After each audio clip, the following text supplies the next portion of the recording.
Ba ba ba da ba ba ba ba ba.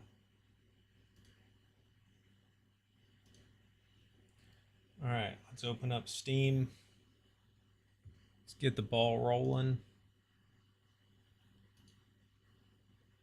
Um,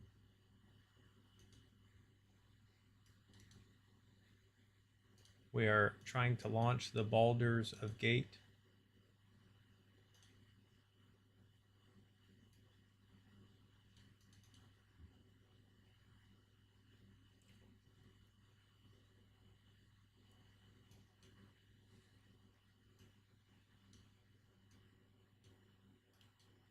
Right. Let's click that. Let's do that. Let's take this, copy that, move here.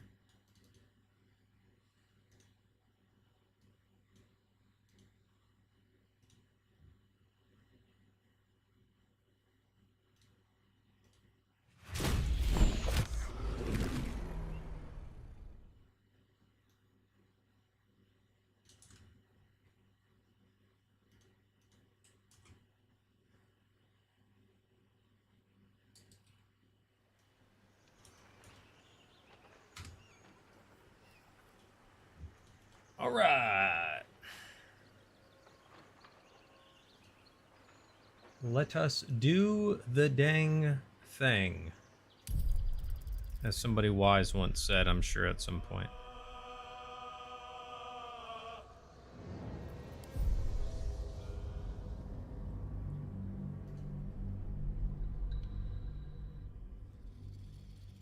Right.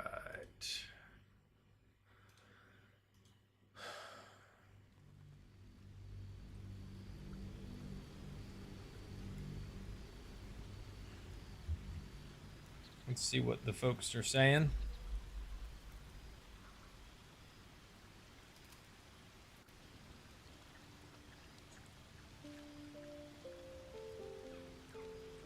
Oh my god!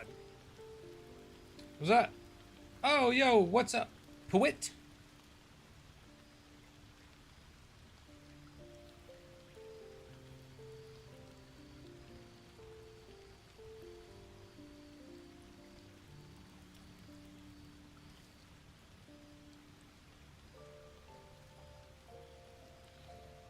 Oh, hold on. We got this. Let's do that. All right, we are at camp. I think, have we oh, we have not rested. Okay, we should rest. At least things have stayed interesting. All right, Valus, hit the sack. Let's do it. Get to bed, Valus. How we doing today, folks? How are we doing? Auto select full rest. We're gonna play a little bit of Baldur's Gate, of course, doing the Critical Role cast playthrough. While we talk Dungeons and Dragons Critical Role or anything else you guys feel like talking about. We are live on TikTok, YouTube, and Twitch. Have to keep going. So wherever you are, you can watch, you can tune in, should you so wish. Let's leave camp. Let's go ahead and get a move on. Oh, I forgot where we were. Nice. All right. Lump got burned up, dude. He's just laying in freaking acid and his body's a crisp. Let's go. Where do we want to go from here? We've already done all that up there. I guess we'll head down this way. You didn't get the horn? I didn't. I did not get the horn. I'm choosing dialogue that I think the character of Critical Role that I currently have selected would do. And some of them are not as friendly. And therefore, that's just the path that we take. Or at least certain versions of them. So, nope, didn't get the horn. I'm really just clearing the map right now. In a way. This is more so just like a background.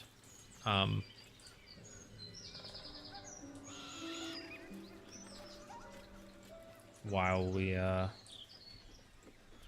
chat. I mean, that's kind of the whole premise of this stream. All right, here's a question. Do I want to go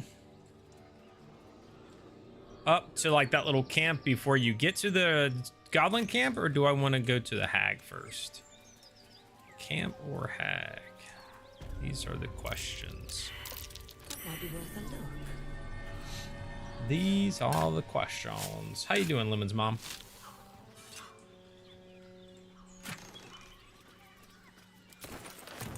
Nice.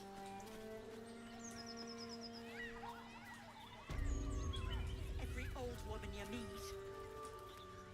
For custom characters. It was quite the process, if I'm being honest. I had to launch BG3, then close, and again, I don't know if this is the only way, I don't know if this is optimal. This is what a Reddit thread told me.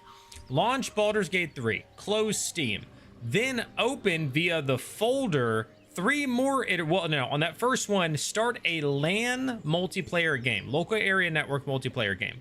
Launch 3 more copies of the game, join that party, that LAN multiplayer game from my PC, and then make all the characters, launch the game from the very first character, and then have the other 3 disconnect. And then from there, I have a whole party of 4 custom characters. Hopefully that was helpful for you to understand, Chrome. Well, I have Valus, Murray, Hal, and Azune. Currently, I have Valus selected as the one that I am running around on. Watching Critical Campaign 2, Episode 118. Nice. Heck yeah. Have you watched Vox Machina Season 4 yet on Prime? Or the 3 episodes that are out? I don't know what day they launched Episode 4. Is that today? What day is Episode 4 out? All right, who do we want to deal with these guys? I do like going through with Valus as a drow. Goblins ahead. A war drum. One of the watch over there. There's a trap. Ow.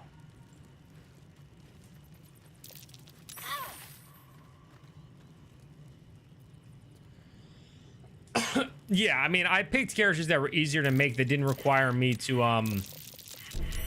roll a bunch of different things or do a bunch of mods and stuff like that, to be fair. So yeah, I mean, definitely other options, but I was not about to have to go through all that. Yo, what's up, Rubber Room?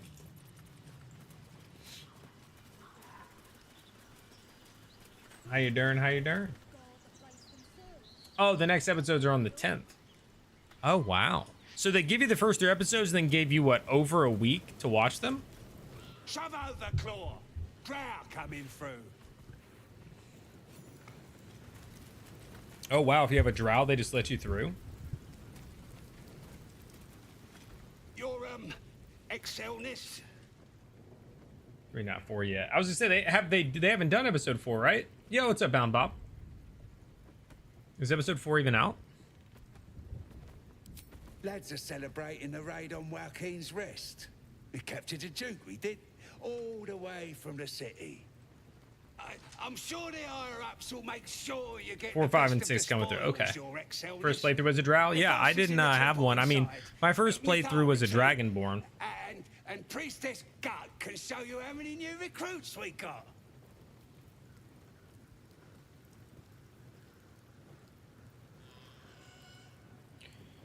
Also, I have to run an in-person one-shot tomorrow because instead of playing my regular game this week, we're doing another one-shot because somebody is missing.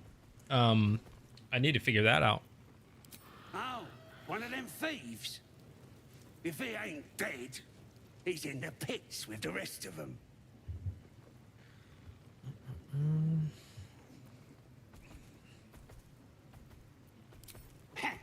Depends who you are. We're celebrating a raid. Get yourself a bit of fun before it dries up. Rip the lads even captured some Duke. Who? If he ain't one of us, and if he's down there in the pits. What have you thought of it so far, Lemon and Rubber? What have we thought of Vox Machina Season 4? All right, let's split it up and put you two, I think.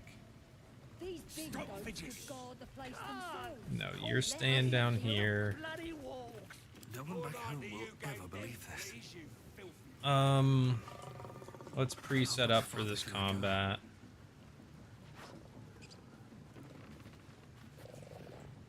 Let's put you up here. Well, that ends. Murray, you're gonna come up here. Thought it was an awesome opening. Yeah. Yeah. Next time, Gribble be on guard. Right, boss? Grib couldn't guard his nose from his fingers. Hmm. Now, quit moaning. Ain't moaning if it's true. All right. What now?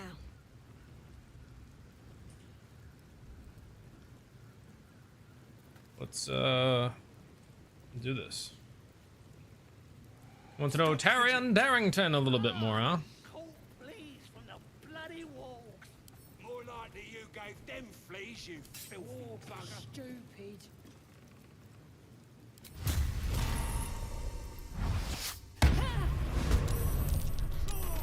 All right.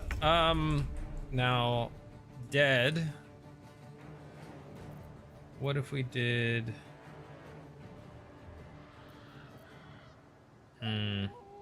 Another step forward. Let's hit the ladder, and then let's try something cool like Thunderclap and knock them off the edge, huh? Aww. Does that not knock back? Oh, wait, what was I think? I thought he had something. Shatter. No, disadvantage. I could have sworn he had an AoE knockback. That's what I was trying to do. Dang. The whole point was to get up here and knock him off. Didn't happen. John says, I think Travis redeemed himself. What do you think? He had a much better episode, for sure. Definitely had a much better episode. Episode 28. I love the blend of story and real play with need for compression. Seems fun. It's fun to see the moments. Absolutely. Happen at the table, the misses and the fails. Yeah. What's up, Spencer? Welcome in. I think season it is different to the table. Not sure.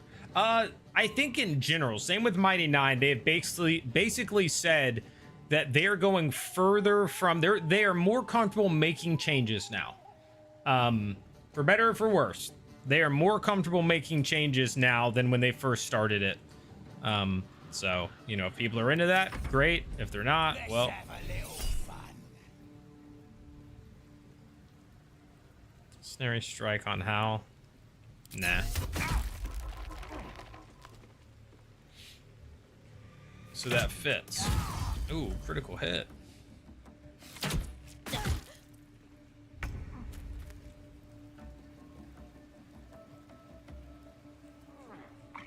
Oh yeah, because she started with that. All right, all I have is...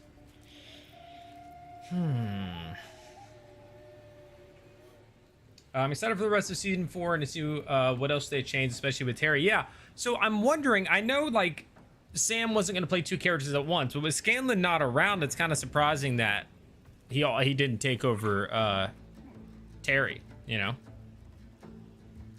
That he was just like, okay, somebody else is going to do it, so maybe I'm not familiar enough. Who is he playing? Like, is Sam voicing anybody?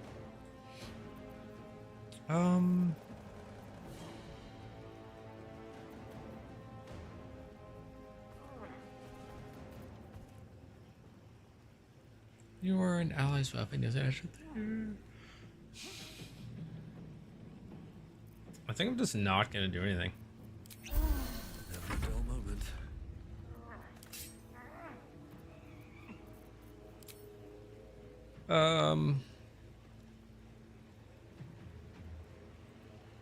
Yeah, what the heck?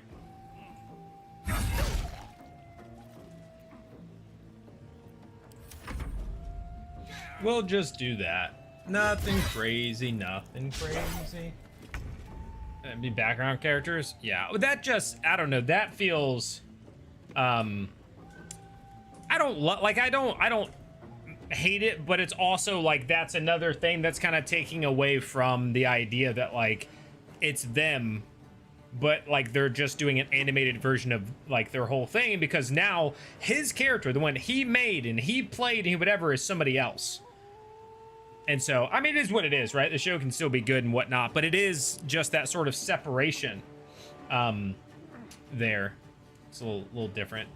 Jimmy Dean, thanks for the follow on TikTok. Let's see. She had Thunderwave. She could have done that. You need to go for them. Do you not have... What do we got? Magic Missile. I hate the idea of using all three on that, so let's just let's do that. Nice. Crit for 10. Dead. Also, what's up, Ophidian? They could change how Scanlan come back earlier than they did the campaign. Also valid. Yeah, maybe he'll come back earlier, and so it was like not going to voice two characters at the same time. That makes sense.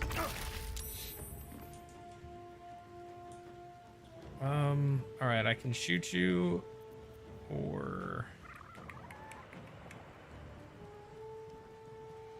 yeah. With how fun, he's probably so liked by the animated crowd that they were probably like, yeah, we're keeping Scanlan. Like he's going to be around more or something like that. So not super surprised by that if they do decide to change it and have him be more involved in some way in the show. Maybe like show what he was doing while he was away and stuff like that, you know? Yeah, it's Cleave. Let's see.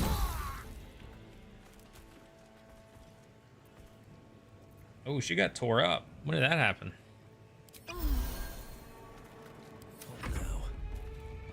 Ooh, 1 HP? Don't love that.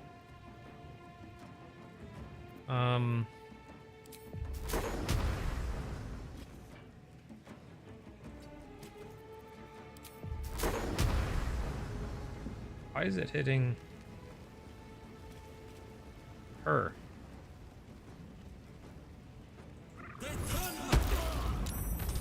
Okay, he's saved.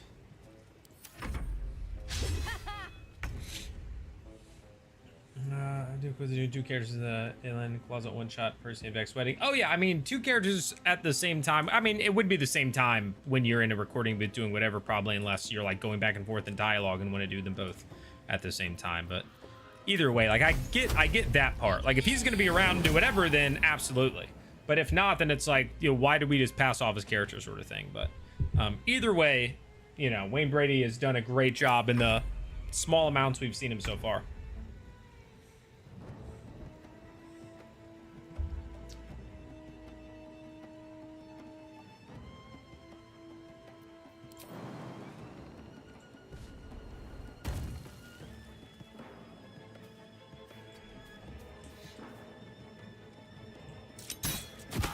Nice. Go on the others. I'll hit the drum.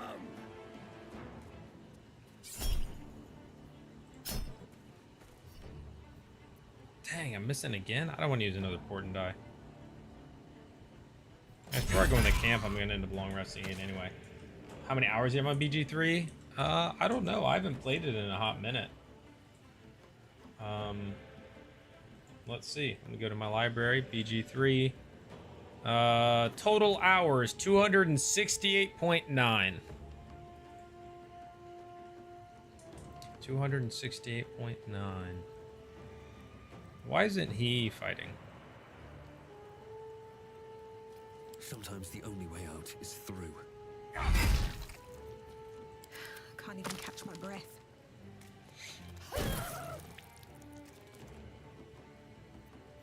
Well, so much for peace. Well, so much for peace. The ones running that haven't seen stuff in the studio, so well, yeah, they have a lot of involvement with the running of everything for sure. The more like the producers, I think everybody's like on the docket as executive producers and whatnot, but I think they have a lot more involvement with all of that stuff than the others, like the direction and stuff. But I mean, I don't know for sure. I just think they've kind of talked about that.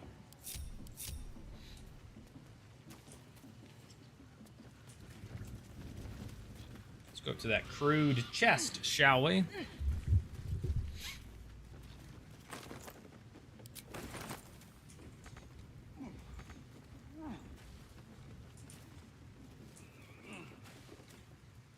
Okay. Shall we come up here and fight these guys too, potentially? Let's have somebody else talk to them, huh? We'll do, Still alive. let's do Hal. That's Hal's gonna progress. be the one who comes over and talks. Yo, what's up, Schematic? Can't slow down. Very well. Looking at a future true Warlock soul, you Tud. are. Boss Ragslin says I'm next in line. I like the direction they went with them. Tribe? Bard, Scribe. Tribe!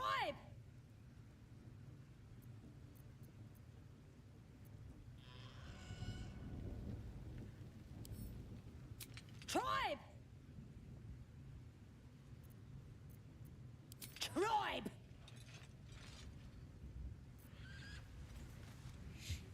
And This the mission long have more order crossover. aren't clean Okay. off. Plus, I asked Marisha So if the much for epilogue the one-shots flaming might fist, become eh? episodes of season 5, but she couldn't say. Okay. Yeah, again, I think that this is probably going to be a bit different than what we got, and it's going to be more so like probably behind the scenes stuff, some new interactions, but behind the scenes, I mean like what was happening in moments that maybe we didn't see on camera and things like that.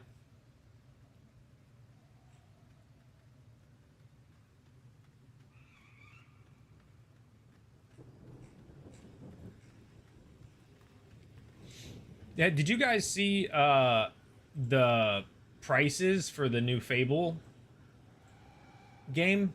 Because good lord. Saw Flaming Fist where? You ain't here. We sacked Joaquin's Rest and left it to burn. Drow flinging magic, gnolls snapping off heads. Inn's nothing but a pile of ash by now. Glorious.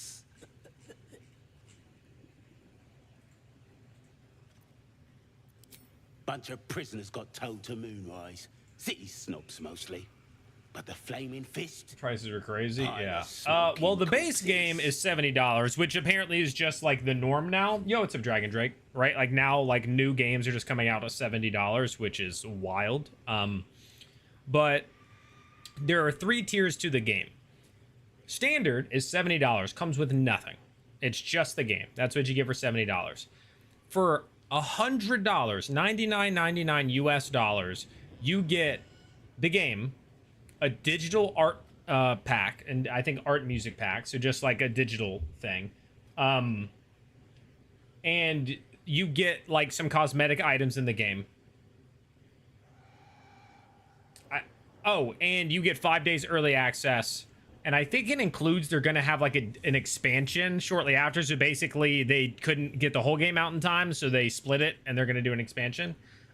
It's crazy. This is a single player RPG, and if you pay for the premium version, you get I'm trying to find the exact thing so I can pull it up. Yeah, you get so standard, you get just the game. Premium edition, you get base game, 5 days early access for a single player RPG. You get the premium content pack, which is, again, cosmetics and stuff, that for all I know. A digital art book and soundtrack. And then you also get a post-launch expansion, which I'm not sure if they've told us anything about that. I don't know if people know anything about it. There's a post-launch expansion you get. So you pay $30 more in the base game. You get cosmetics and 5 days early access and a post-launch expansion. For $200, you get all of that, as well as a steelbook case, a lapel pin, a hardcover art book, and a Jack of Blades statue. Now, mind you, it looks cool. Like, all of that stuff is cool. And that's a collector's edition. So to me, it's like, I don't necessarily mind that. I just think all the prices are super high. You know, like, I get it. Stuff has gone up. But the game should be like 50. The premium should be 70. And the collector should be 125. Right? Like, that's... Because I know we're going to get that daggone Fable Collector statue, and it's not going to be of the quality to warrant paying an extra $100. You know, you get an art book. It's like, I wish I could just cut some of those things out. Like, I don't want the art book. I don't want the lapel pin. You know, like, sure, I'll take a Jack of Blade statue. That's pretty sick. It looks cool. You ain't know the broken road? Yeah, I don't know. I'll tell you real slow, like, so you Because don't I miss have, like, Steam Cash, because my inventory in Counter-Strike is worth quite a bit, I normally just sell stuff on Steam and buy the games I want, but you can't get the Collector's Edition through that. Like, you can get the premium, so I don't know, maybe I'll do that just for, because I don't know how much that expansion is going to cost, right? If the expansion ends up being $30 or $25, I'd rather just pay the, you know, 30 and have access to it. But yeah. Yo, what's up, High Velocity? I'm keeping the stats true to characters as well. I have tried my best, but they rolled differently. Yeah, I cannot have the stats that they had in campaign 4 because they rolled 5d6.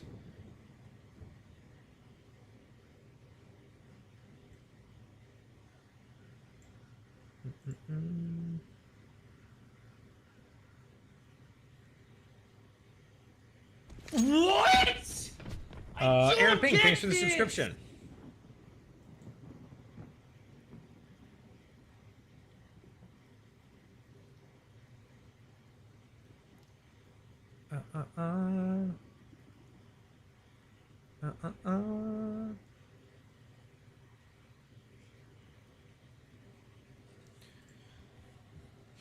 No, the game looks good. I'm gonna get it. I'm gonna play it. And because like I have like two knives in Counter-Strike, and both are worth hundreds of dollars in Steam Cash, right? Like $400 to $600 Steam Cash. If I could get the collector's edition through that, I might, because to me, that's not real money. I didn't pay for anything in my CS inventory, and it's worth like, you know, $1,500, $2,000, something like you, right? So to me, that's just like, it just allows me to buy stuff on Steam. But because I can't, I'll probably just end up doing the $100 one if I can figure out how much it's going to cost for the whatchamacallit, right? The expansion, because I'll probably want to play that if I enjoy the game. And so being able to get that ahead of time, yeah. Hear my voice. Obey my command. The voice is irresistible. You recognize the overwhelming authority that you've used on others, only infinitely stronger. Your vision clouds, leaving you in a dark, featureless shadowscape. Nothingness in every direction. Then there are three figures before you. An armored male elf exuding power and command. A handsome younger man with a quick, easy smile. And a pale young woman with even paler eyes. These are my chosen. They speak for me. Aid their search for the weapon. And you will be worthy to stand. So what was wrong with Hexblade? I don't know. I didn't play the Unearthed Arcana, so I don't know. But it wasn't. They got a lot of feedback, and the feedback was that people didn't like it, and so then they put out a new one, and people didn't like it, so they didn't force it into the book. And I actually really liked that they were like, we're not going to give you guys a class that you're telling us you don't want, or a subclass you're telling us you don't enjoy. So to me, that was good. That is from my interview. I did an interview with some designers. It's on my page. I interviewed 2 Dungeons and Dragons designers. We talked some about Ranger. We talked about philosophy for designing classes and subclasses. We talked about them leaving out the Hexblade Warlock. Most played game on Steam, Counter-Strike. By a million miles, Counter-Strike.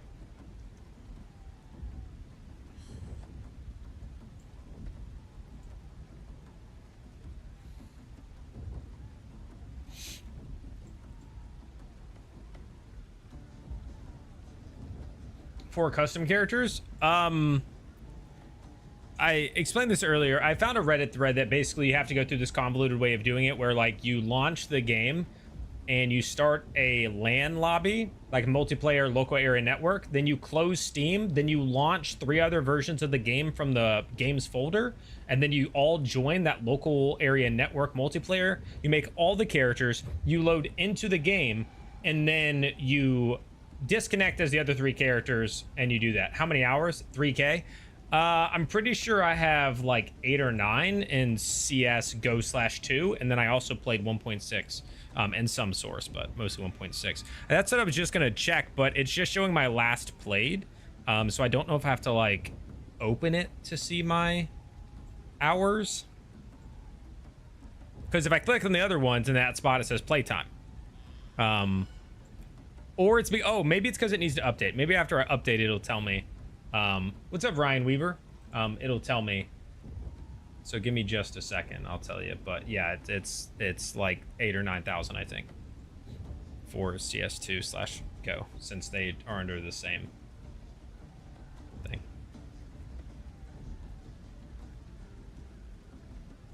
Yep, there it is. 8,360.3. 8,360.3 in Counter-Strike.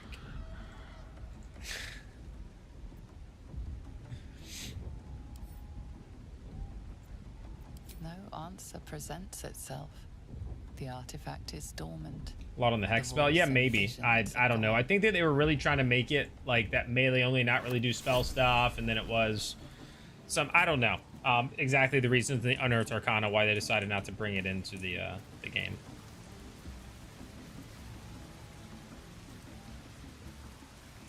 Yeah, I mean, I played, like I said, back in 1.6. I've played Counter-Strike since, dude, like, I played Go from the moment, like, I was in the beta for CSGO. And I played it through all that time. That's where I got my start in my career prior to this, was literally through Counter-Strike, as an esports journalist, and then also did, you know, I did compete as well. I've been to tournaments and competed. I've won a tournament, 2 actually, and stuff like that. But I don't really play anymore. I mean, I will hop on every now and again, but PG3 is your most played Steam game. Heck yeah.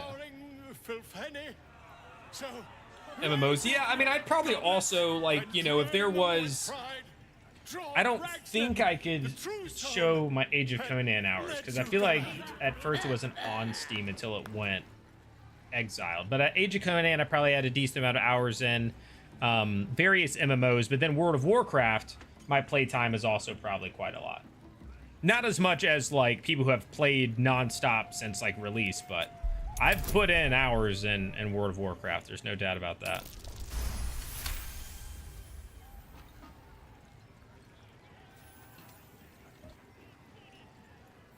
Oh, dude, Age of Conan is like the top MMO for me.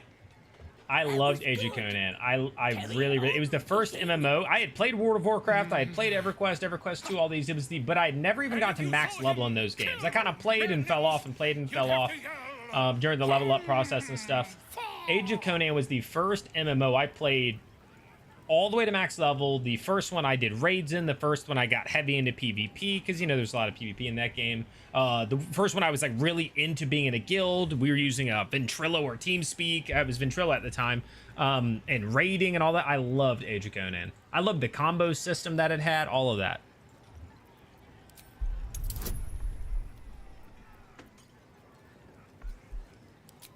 I worked for several companies during the time. A fun fact is, if you guys know, if you've been around like the Critical Role in the YouTube space, you probably know the Character Sheet.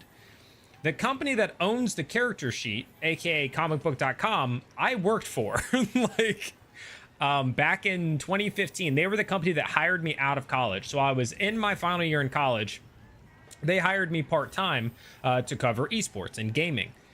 And then when I graduated, they moved me to Nashville and they made me full-time. So I was in the office with the entire comic book crew, and then we had like 3 of us that were in the WWG section, which was Worldwide Gaming. And so we were there doing that. They didn't have the tabletop stuff and all that at the time. And then years later, I saw that they had launched the Character Sheet and all that sort of jazz. But yeah, so I worked for that company, which has multiple. They also had womanista.com and all that. So it's a large company, but the specific for that site was WWG, aka Worldwide Gaming. I also worked for one called VP Esports, which was from the same company that had VP Game, which is a massive website in China. So like a Chinese website that was making a US move. I worked for a startup called Juked that was building a social media app for gamers and esports fans.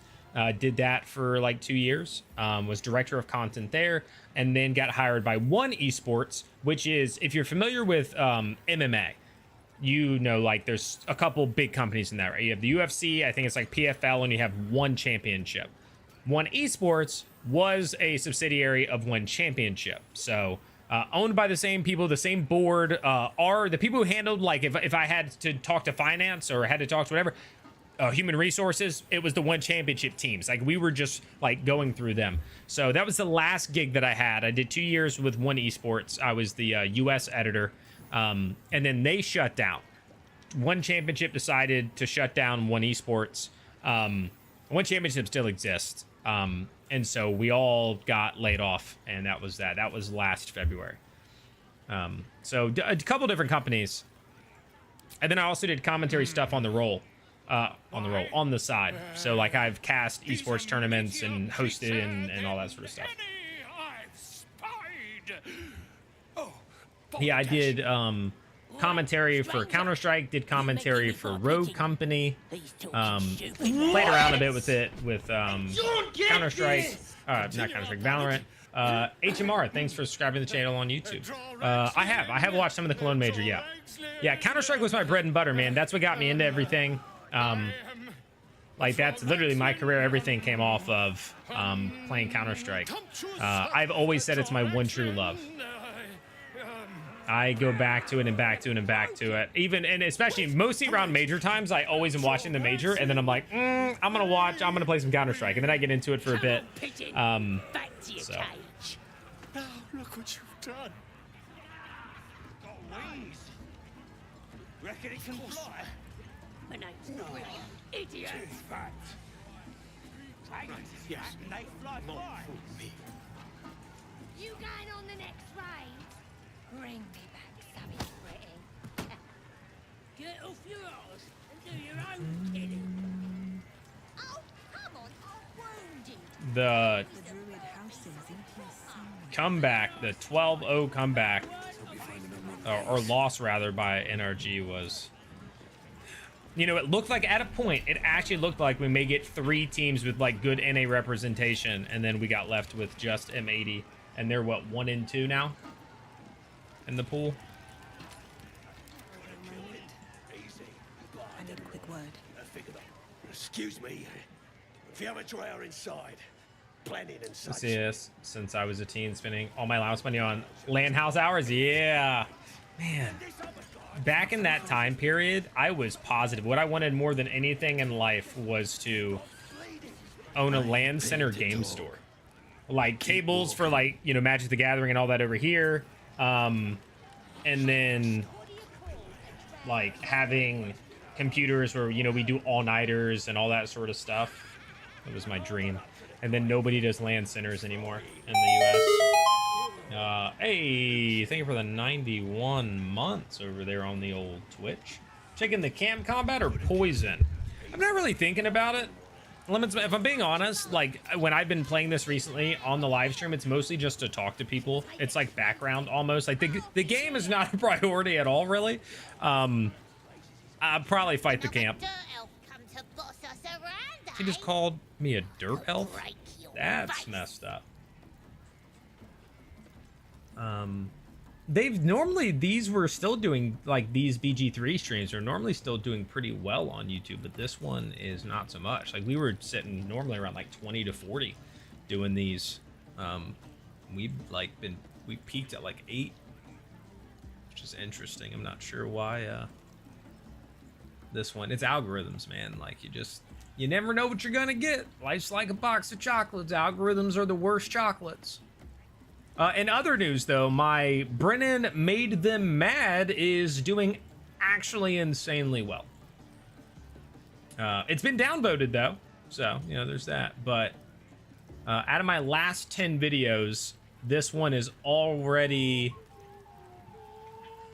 doing math, 600 views ahead of the second ranked video. It's number 1. It's your face. It's getting a, wait, it's my face. What are we talking about? I have a very clear memory of the first time I ever played CS, got a kill, and I heard an upset voice coming from the other side of the wall going, "Who the F is cow poop?" Oh, you were like a casual and said that? Watch that before I came here. Let's go. Yeah, that one's doing really, really well. I think I did. So first of all, when I saw, I'm not going to lie, I had YouTube brain. I saw that tweet. It appeared in my feed, and I said, I can make a crazy good thumbnail and title for that, and ran with it.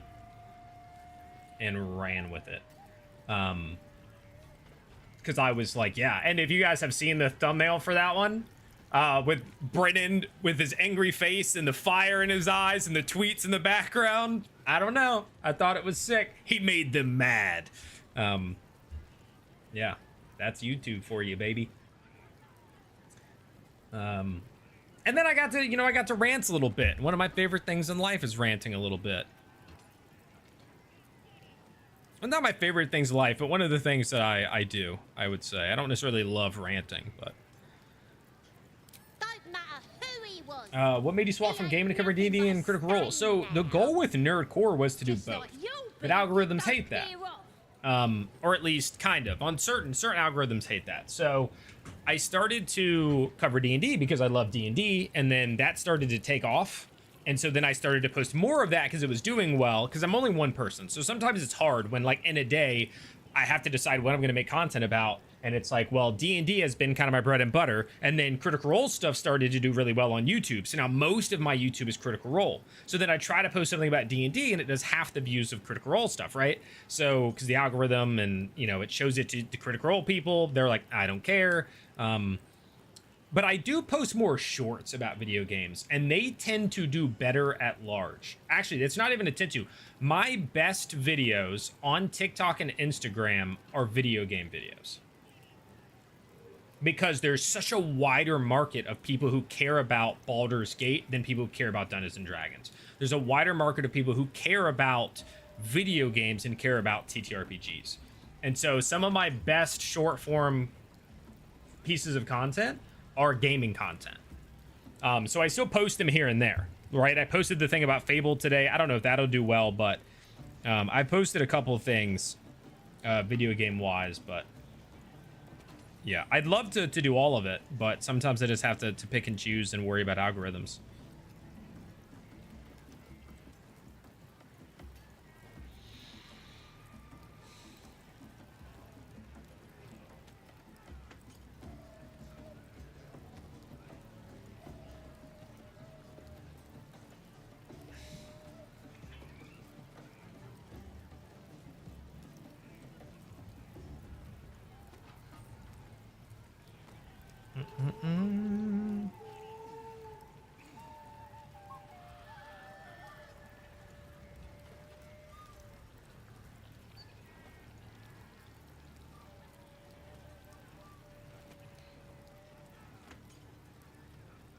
Sorry, I'm just checking this stuff. Funny part is how people assume D&D is a monolithic thing. The only thing in common is between every single D&D table is the core rulebook used. Yeah, I mean, it's different strokes for different folks, right? And I mean, I get it with some aspect of it, because I also think the game is important, right? Like, I don't sit down and play D&D to just improv back and forth with no system in place. But I also don't think in some scenarios that, like, you're supposed to ignore good role play. It gets hard, because I agree. Like, if somebody's doing it all the time or always expecting to get by being able to talk, and I'm a talker, guys. Like, I am a talker. So I'm the person who does try to talk their way out of situations and do what everyone playing D&D. And I'm okay with rolling.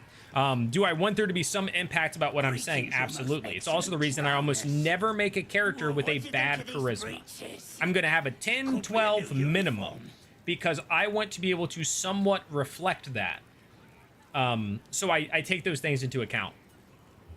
when I'm trying to Proper stylish, do that. off this dwarf But you know, it's sometimes, you know, it's you ask a hit for a history check from somebody when like their character should know that thing. Like, I understand those arguments of like, why am I rolling for this, right? Don't make people do the unnecessary rolls. But like, where do you draw the line on that when it comes to the roleplay element and stuff? Dunno. Was already stripped down to his breeches when I got my hands on him. Difference with the game content. I'm a gamer at heart. Oh yeah, I love it. Daft poem. But that's all. Just rage about acting like the exception is the rule. Yeah. I mean, that's I made sure to mention it in the video. Reckon it's worth anything, boss? They're like the stereotypical people who just everything they say is like that, and again, they got absolutely dragged through the comments. I mean, that thing is 2 million views. It's continued to give views. 2 million views, only 600 likes. Like, I mean, most, like, again, there's like a couple people who are like, yeah, and everybody else is like, this is utter nonsense.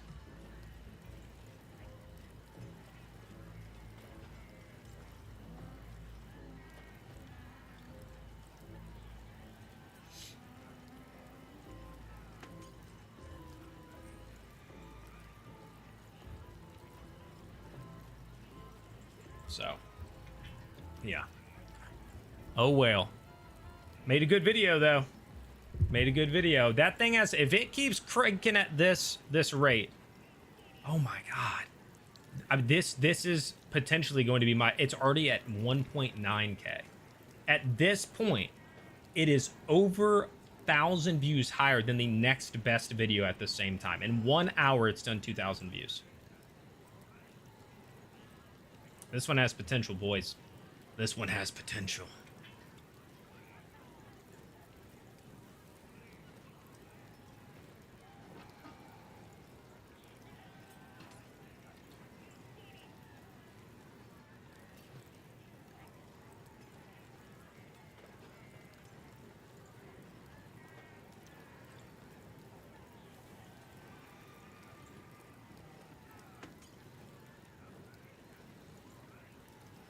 What? Bradley Butler, thanks for the sub. Most of these people are probably subbing on that video, but it's sending the notification here because I don't think the 3 or 4 subs I've gotten are from this live. It's on the DM to decide when a roll is needed. They don't have to make someone roll. Absolutely. Now, do I think that was a moment where like it could have not gone in his favor? Absolutely. But when he made such a good case and he did it in a way that Brennan sat there and thought, this is covering all the points she might care about, and it's covering them so well that like I'm gonna do this, like I'm gonna allow, and his character has a high charisma, so like it also makes sense for him to be able to do that. So I don't know, like it's fine. Oh yeah, that person, because I mean I get it when people say, even right, I have said I've never said like it's scripted, but I think that at times they kind of know the story beats that they want to hit. Right, like as a table, they know like, hey, at some point, blah blah. Because somebody, correct me if I'm wrong, and this is somewhat off topic, not really, but I don't think it was ever mentioned prior to that moment at the table that they wanted to do the Speak with Dead with the Aussie, and then Taisha said she wanted to do it, and then when it went around to Murray was like, yeah, Taisha told me she wanted to do it, and I'm like, I don't remember Taisha telling you that. So like those sorts of things were like out of the table. They do say like, hey, I want to do this. So like whatever, like that's not really a thing to me, but I think they made no beats. But this person took it even further. Not even that like it was scripted, like they kind of wrote down what they were supposed to be doing. They were saying that like there's a whole team of writers who are like behind the players. Like, here you go. Here's your monologue. Here's your monologue for the next one. You know, here's your, and I'm like, oh really? That's what you think.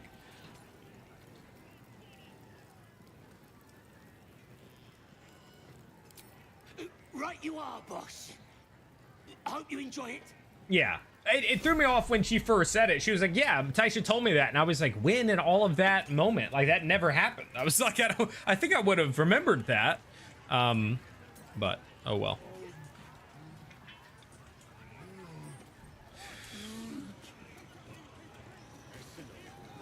No go inside.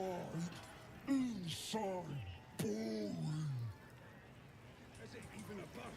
It's got a beak like any other chicken, don't it? Also, Lemon's mom, when you said or poison, I've never done the poison thing before. I don't actually know how that works. Do you just like poison their celebratory drink or something? Is that what it is? I don't see like a cauldron. I've always just killed them. Reckon it can fly? No, too fat. Dragons is fat and they fly fine. What's holding up the gang? Hey, can I see your brand? The priest. Seen a calf more folk than Are you getting she's predictions for cured. what's going to happen during the plan next episode? She's a Oh, chosen I of don't the know, absolute Noah. now. I was asking you something, wasn't I? I don't know what's going to happen at the play, and I'm curious because Brennan has not hyped up the play to mean anything. The players have done that. So I'm wondering if maybe he's going to be like, and the play goes, because all his stuff is somewhere else, right? Like freeing Obermus, or for the Falcon from Obermus Manor, Mara, spying on the Sundered Houses meeting, right? Like all of his stuff is like that, and then they're like, something's gonna happen at the theater. We need 8 people at the theater, and it's like, oh, okay. Now, I think Brendan will now potentially have something happen there, but I'm not even 100% sold that the theater was initially going to be like the point of conflict. Because he was setting stuff up for other places. At the same time, he's doing that because you don't want all 13 people in the same place, because that's difficult, but yeah.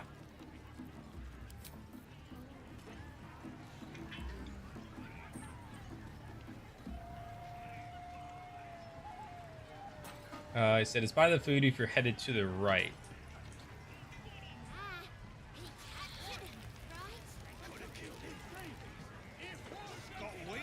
We're talking about this thing? Reckon it can fly? No, too fat. Buy the food. Dragons is fat and they fly fine.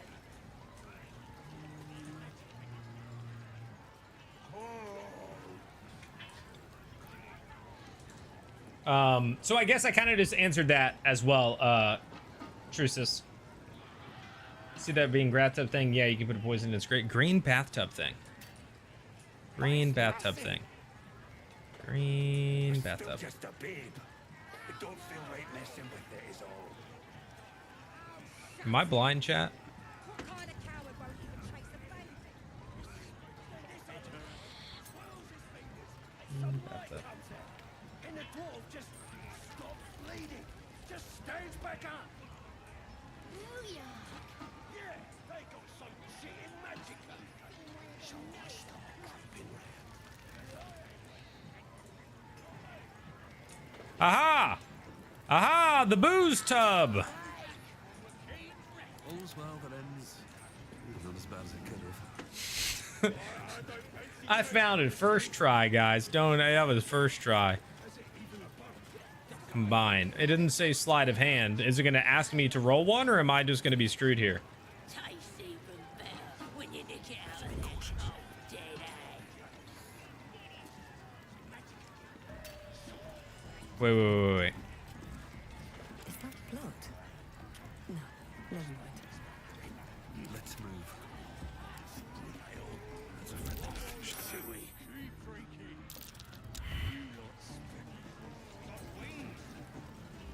Reckon it can fly? No, too fat. Dragons is fat and they fly fine. What do you mean can't reach this? What do you mean can't reach this? No! As soon as I clicked on it, it was like, hide failed. Just out of view. You can't reach it? What do you mean you can't reach this? I'm gonna flip this table over. Feel right messing with it is all. Shut it! What kind of coward won't even trace a baby? We playing or what? I've wished to live in more interesting times. Yeah, but the bard is the one with the only character that has a dex if it requires a sleight of hand. Does it require a sleight of hand or no? because everybody else sucks. No one back home will ever believe this. Absolute speak to a worm like you. But I will. Gotta be chosen to hear her, like the boss. I don't fancy tasting this thing. It looks right peeved. Has it even a bone? It's got a beak like any other chicken, don't it? It's just bloody plain. What's a tick got to be said? Can't give up now. These boots have seen. Got wings. Reckon it can fly? Hey!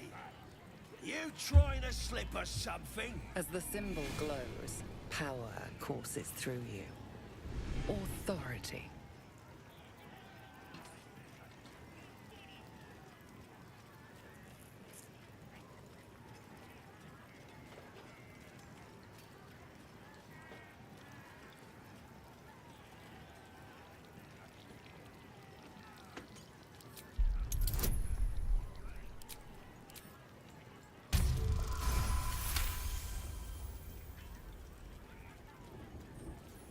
I think the theater thing is the Aussie thing, to be honest. I guess the paints and the play might end up doing something.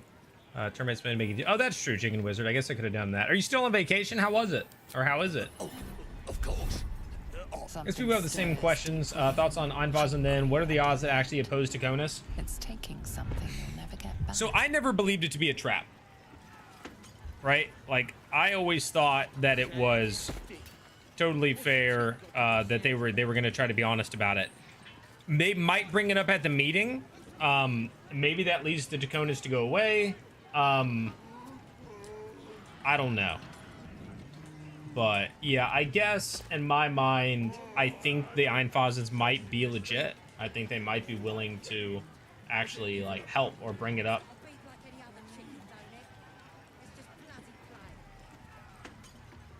bloody plain. I kind of looked away when we started chatting. Did it work, or because I got caught, it didn't work?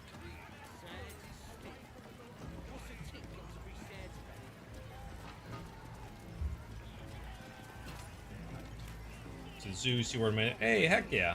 Happy to hear it. Happy to hear it.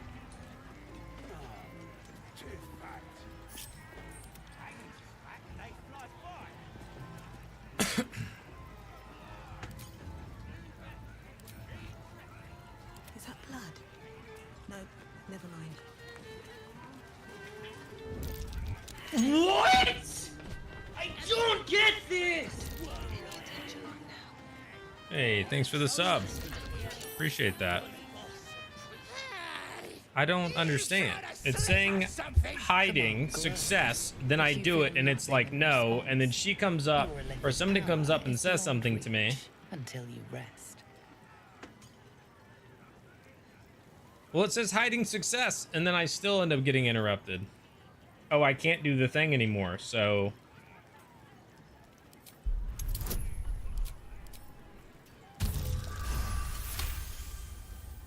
Listen, I got me some. Better be cautious. Don't draw any attention. If everyone else minds their business, I'll be fine. This calls for careful footwork. Let's get on out. Oh, poison, poison, poison. Poison, no! What is that? The mark glows, but you feel nothing in response.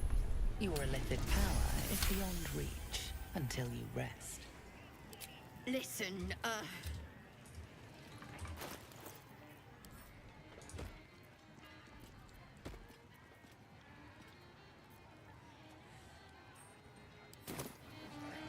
Breathe quiet. Move with care.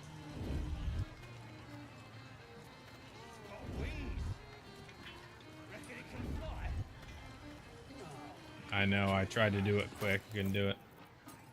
Poison's right there, though. I also managed to swap into this mode. Trying to do that. Alright. Let's try this again. Get over here, play the daggone song. Play a different song. Play the power. Still breathing, despite everything. Softer than a whisper. Now when I press C, it's not even like giving me the like. Familiar ally, now apparently not all there.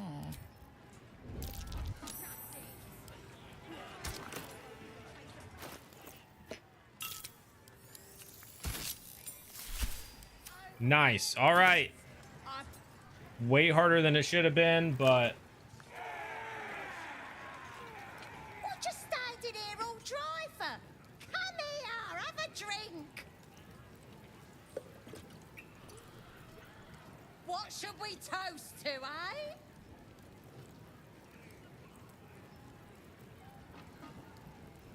oh yeah, it's Liam the Bard, Hallandil Fang. We've got to say, tell everyone to gather around. We're giving a This one's speech. giving us a toast.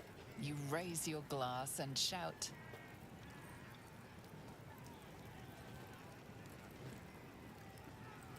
All right, do we want 4, which is to drinking till we die, or 5, may I bed each and every one of you before the sun sets?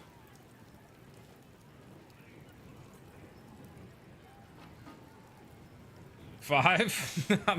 I'm leaning towards 5. It seems a little wild. Let's do it. Eh? You can always take a bite out of me to finding those looters and crushing them. Yeah, F the Candescent Creed. That's right. That's what he would have said. Go on, drink up.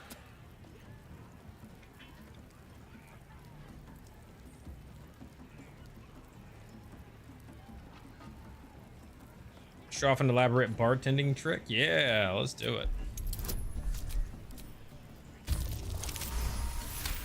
Easy. What a handsome orc, exactly, dude. We played to the crowd too, but 5. Yeah, exactly. We went with a little bit of humor.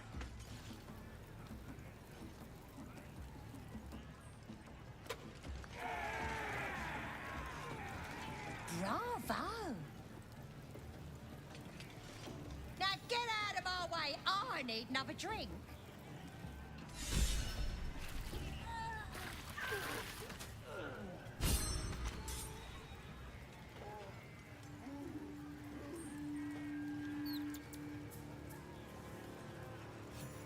You!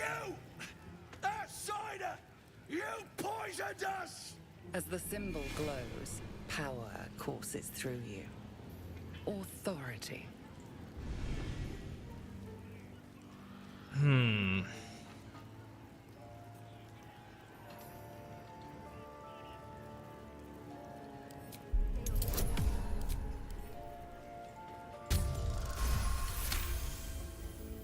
Kind of a lame trick, to be honest. You're just a hater.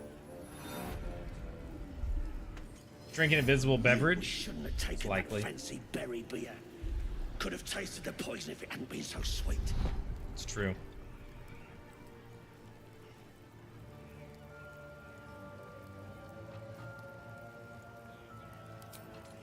That's what Murray's gonna say. Allergic? What, you mean just the beer can kill us? Get out of my way. I'll need some fresh air. What? I don't get this! Sincarito, if you're actually in here, thanks for the sub. Run! Oh no, get the owlbear! Where you going, little buddy? Hope they didn't give him any. Alright. Well, Breathe deep and move. unlucky, Time folks. to rest. You find the ones who poisoned that beer. You bring them to me. I'll take their heads for free. Poisoning the only good thing in this dump. Seems like a good moment to talk. Poisons for cows.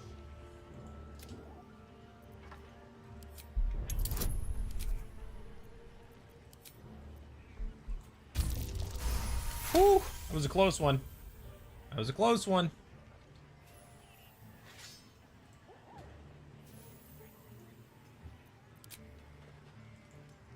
That's Valus, if you guys couldn't tell.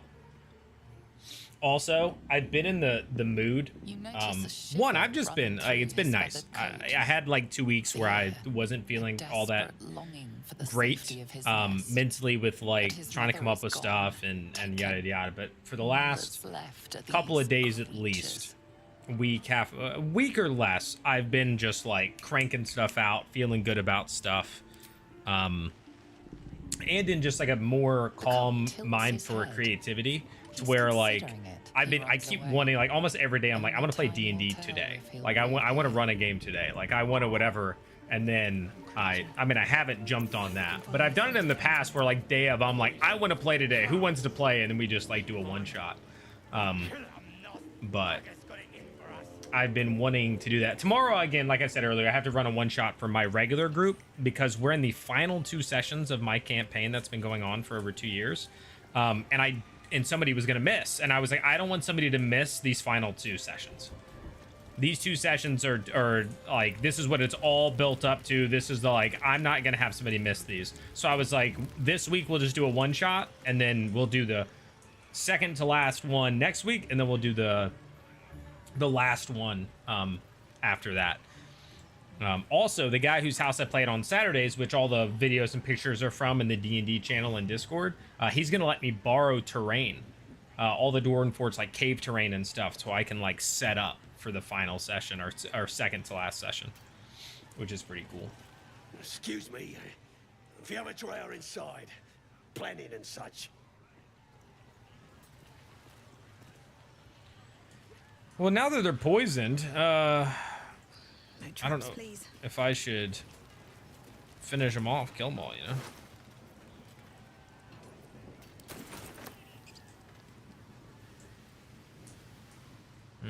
Yeah. Do I want to drop down and do this stuff? Why not?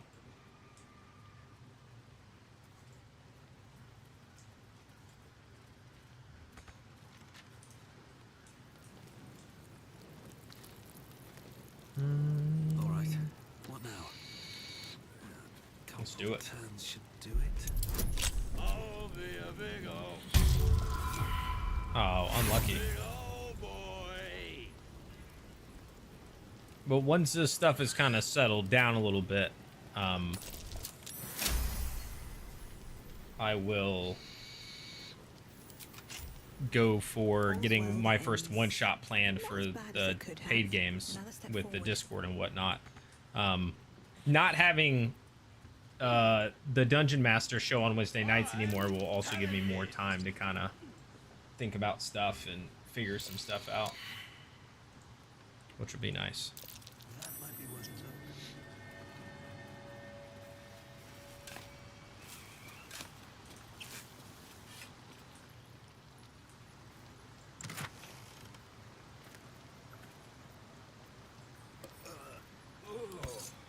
Puke stink.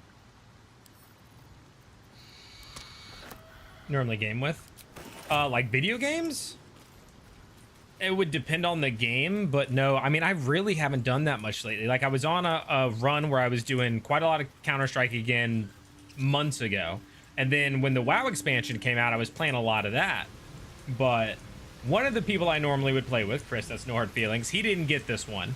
And then the other person I would typically play with a lot was running with guildmates, and so I just kept being left on my own, and I just got tired of it. Be cautious. So I got to a point, I had done all my stuff, you know, that I really, you know, I'd gotten up to a decent rating for early in the season. I had the highest of all the friend group rating, but it's still like I just got tired of playing alone, and so I was like, all right, that's it, and I moved off of that. So I haven't played anything other than opening this up and this is really just to be here and talk for a bit now. No one stopped me yet. Probably at least a month and a half, 2 months.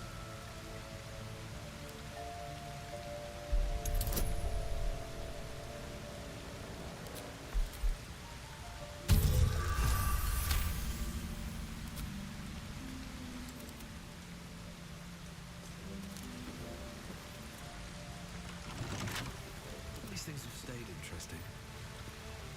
Can't keep me out.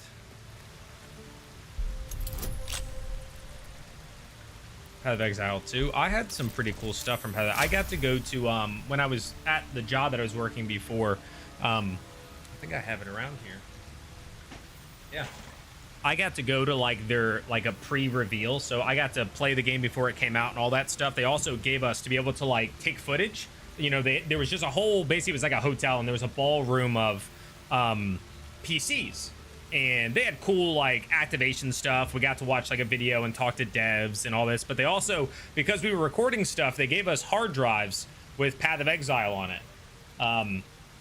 or Path of Exile 2 on it. So I just have like a, not a hard drive, but like an external hard drive with the thing on it, because they were like, so you can take footage home and make videos about it and do all that stuff. So just a fun fact. I think it's like a mouse pad, I think.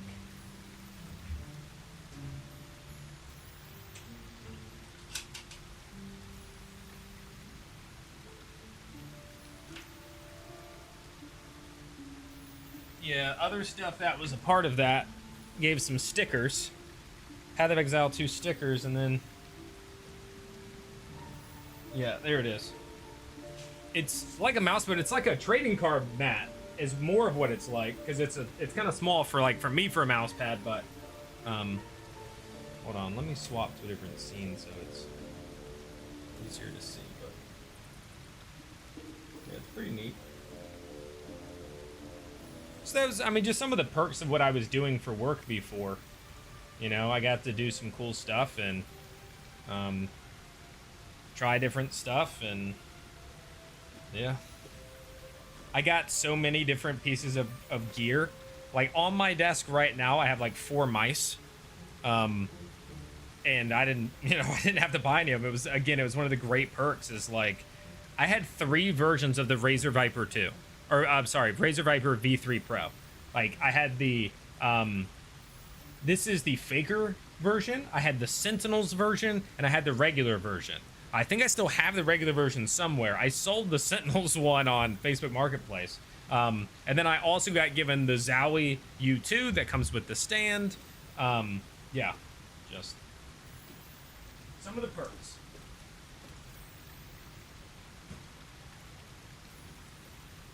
I got,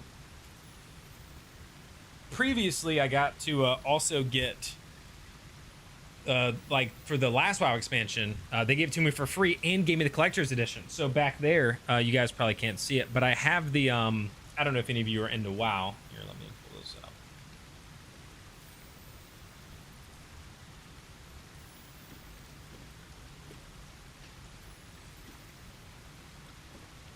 But from like the War Within, I got the whole collector's edition like statue, and you can see this thing is big. Like, this is a big statue.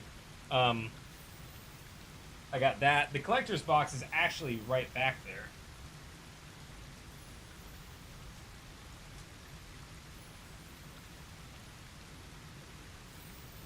And you know, it's got an art book in it and all that sort of jazz. Oh, the dice light, yeah. That was so dope. The fact that they sent me collector's edition, all that, and now I had to like buy the expansion myself, and I was like, oh man, I went from getting the collector's box with dope statues to this.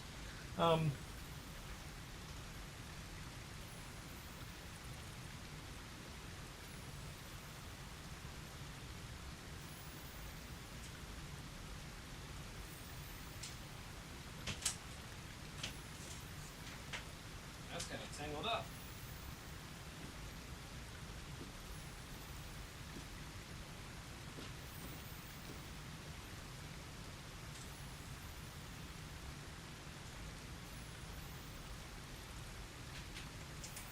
So this is the D20 neon sign, and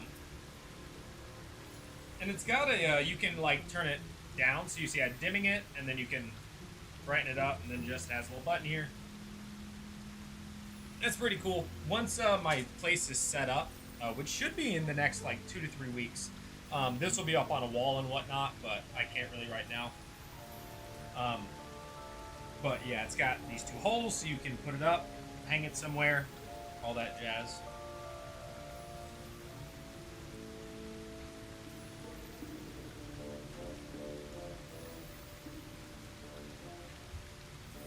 So right now, there's an addition being built to the house, and it's behind this. That's like a big blanket basically hanging on the wall, because behind that is like plywood, because on the other side of it is a whole addition, but the door that's going to go here is the last part.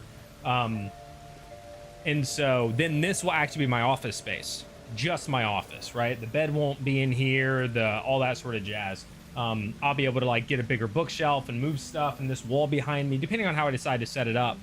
It will become like a studio space. I'll be able to make different types of content, different angles. Like instead of all my videos be like this, like I can have where like I have a whole nother tabletop sitting up against that wall, and I can have like a tabletop and do more of where like somebody would like showing something off on a table. I can lower the camera, I'll just be able to do more and set up in a better way. Also, I don't know if you guys, I'm not going to take that off, but I also got these Baldur's Gate posters up now. I posted them in Discord. I don't know if you guys saw that, but that's pretty dope too. Let me see if I can show you guys real quick.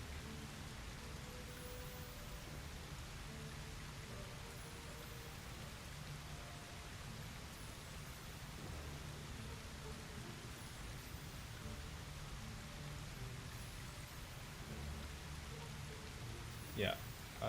Why is that?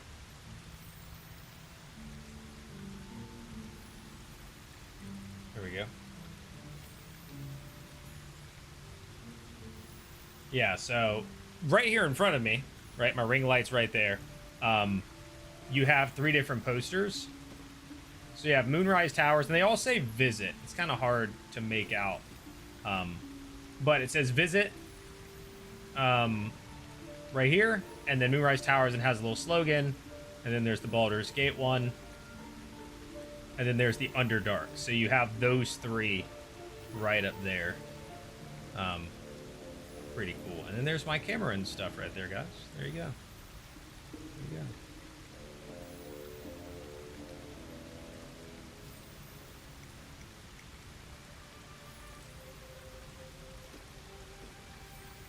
go. Oh, favorite one I have? I'm terrible at favorites. Just a fun fact for you guys. I'm not good at favorites at all.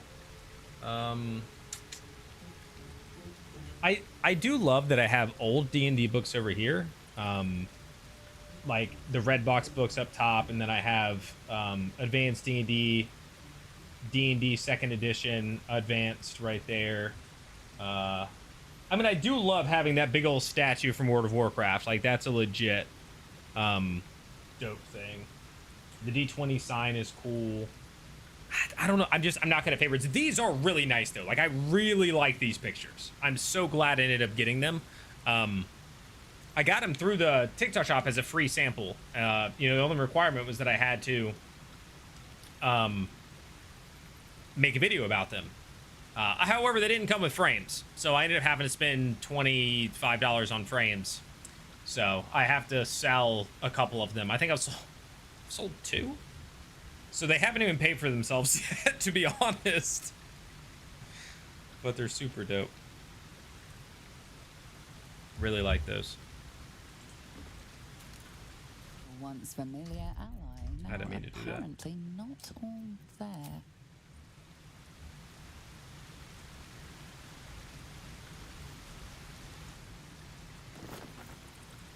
Ooh. I don't think anybody's gonna use that though.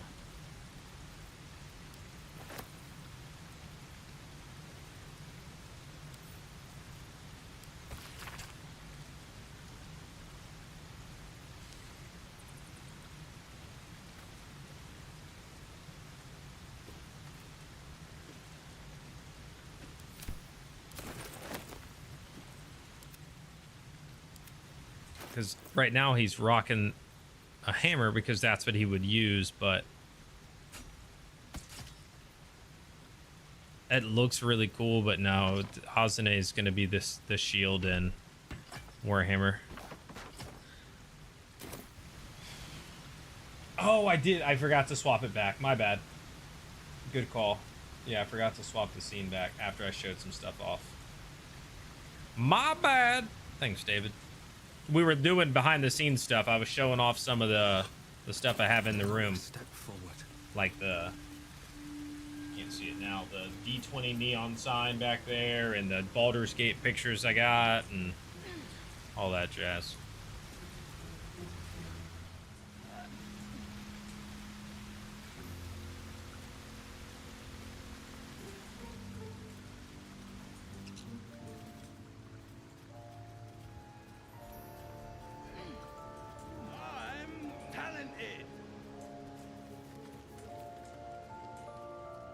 Okay.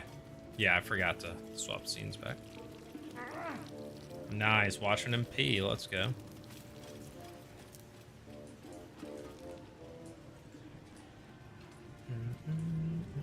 I'll give it a shot.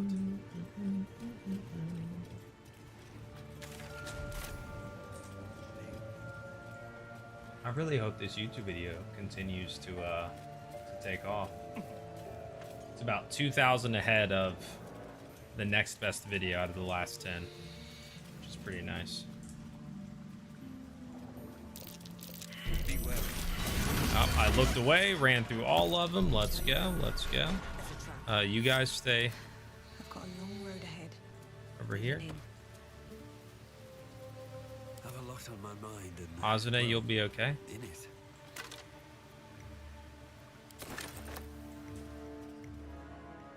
Breathe deep and move. All right, everybody come over here now. This is Hal, I'm gonna need you to open this up, dude. Trap. Be cautious. Looking ahead. Right tool to How's your night going, David?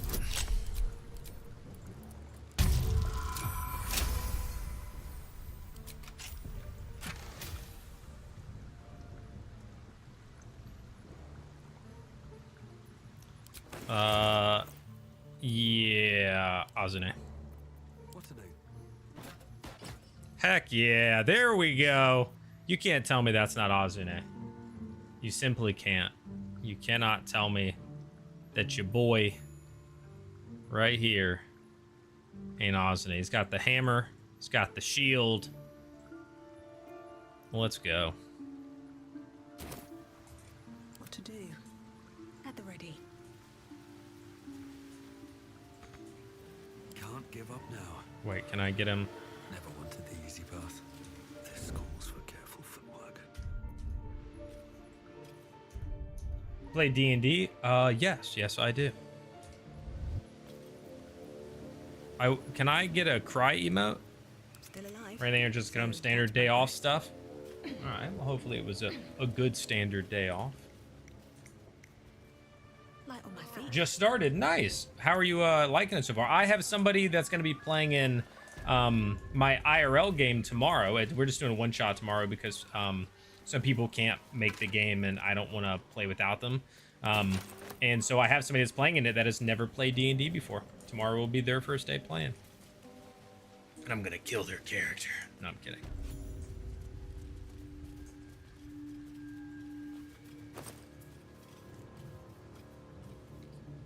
Yeah, I mean, it's been a while, Lemon.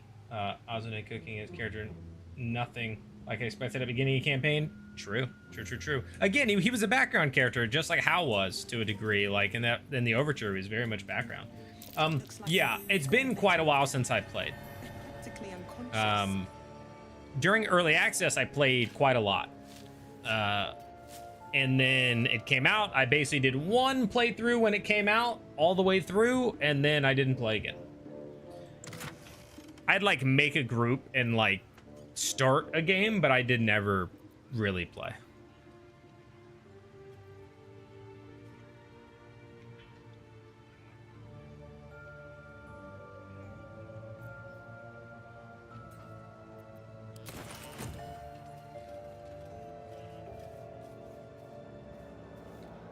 Ooh, my first time doing a full playthrough was a Dragonborn Paladin Sorcerer. Never a dull moment.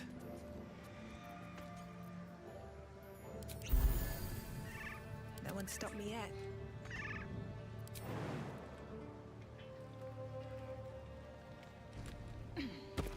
Paws heck. My head hurts bad. You crash about like a drunken ogre. Didn't think Drow was so clumsy. Leave us to rest.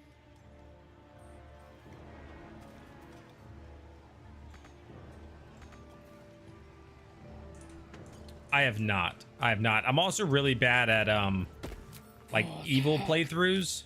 As the symbol glows, power. So I will say this. I started a Dirge playthrough. you know, was just trying to do the resist things, but I didn't even get to like where I'm at now.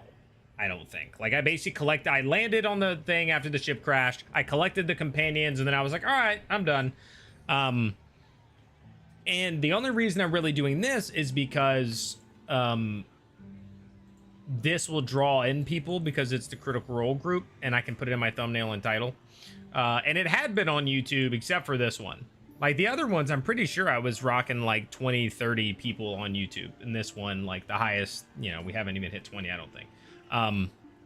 So this one, not so much. But the previous ones, it was part of the reason why I made this whole run related to Critical Role is to draw more people in. So our first time playing D&D, we played Heroes of the Borderlands. Yeah, just like a starter sort of story thing. Nothing wrong with that. The True Batman. Very compelling. Yeah, I mean, that's what I was doing. I was just trying to resist everything. So that's fitting for a half orc, and I love that, but it's not fitting for Hal. He would offer fresh drinks, I think.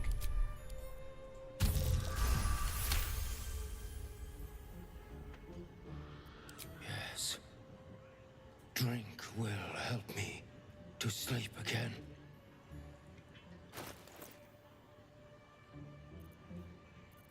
Do you think I can give him a poison?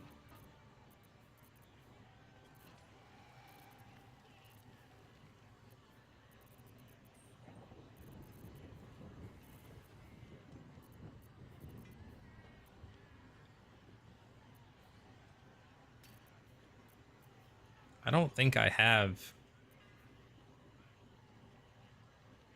any actual alcohol to give him.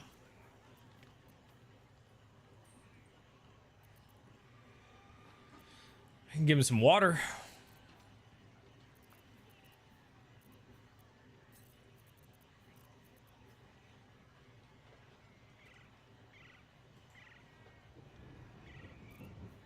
Take an acid vial.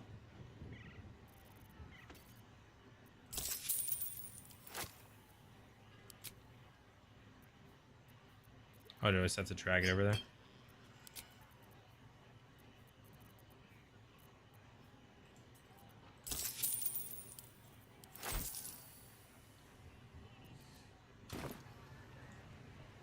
What did you bring for me? Water. Nothing. I'll break your skull. Switch simmer. Oh, that's true.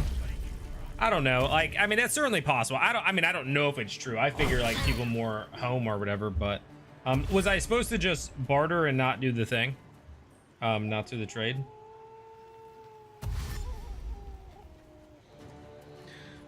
Ah, he kind of schmacked, dude, if we're being honest. Hal got rocked. Should I have it at all times? No, that's fair. Yeah, I don't, it doesn't appear I have any on me.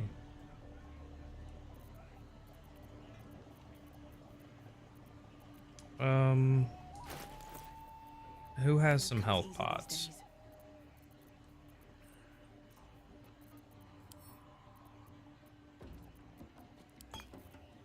Another fight. Let's go.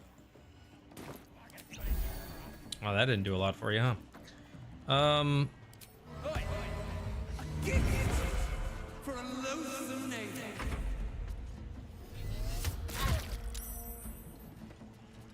Yeah, chicken. I'm no good at being the evil character. I don't really know how to do it.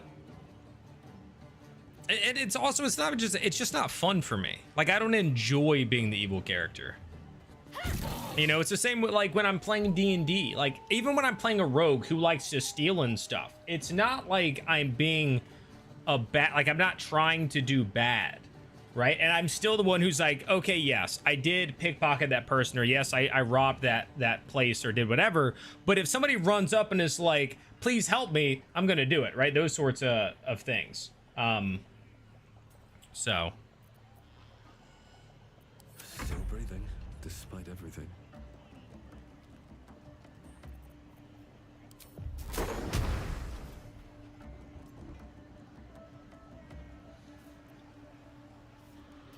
let's do yeah,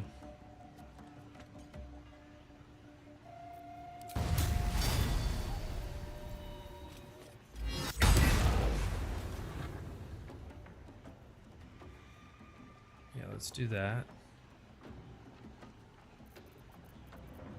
Time to push my luck again. And then, because this will be cool. Dude, that wasn't hitting him. That's annoying. I wanted to knock him off, and then the booming blade, you know, like, I'm trying to do the maneuver that he would do since weapon mastery doesn't exist, but yeah.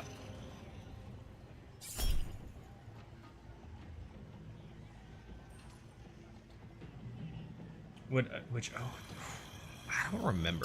I did have an oath, but I don't remember.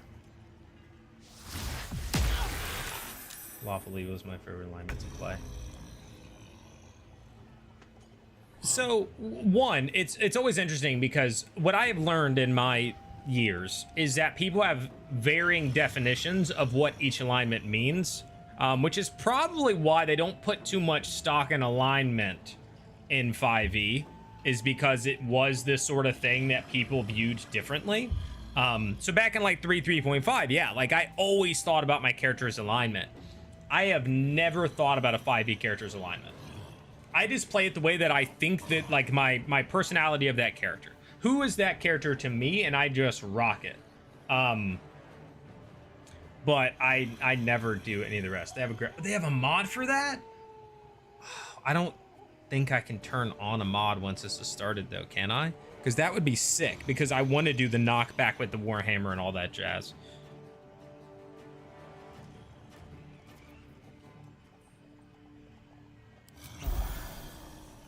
Led to things. Well, yes. Well, but so that's kind of a big problem, though, which I don't love. Like, I miss paladins being more of like the, I'm the righteous, I stand for the good. Like, I want people to obey the law and do the right things. Like, that's how I played my paladin back in the day, but not in like the, I'm, you know, forcing everybody to do it. But it does lead to that, right? It does to a degree lead people to being like, okay, how do I fit into a party when I want to do the right things and the rogue wants to kill everybody and steal everything, right? Like, which is why I hate when like people don't kind of like before a game, right? Like a session 0 to talk about like, what are we doing as a group?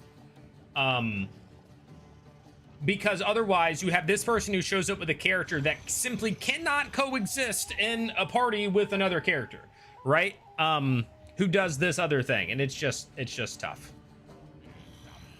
Lawful is adhering to strict code or institutions. Okay, so when you're lawful evil, you just do evil within code? Like, that's your favorite type of character to play, is somebody who does evil within code? Like, same to you, Zach? Like, you like doing evil things within the law?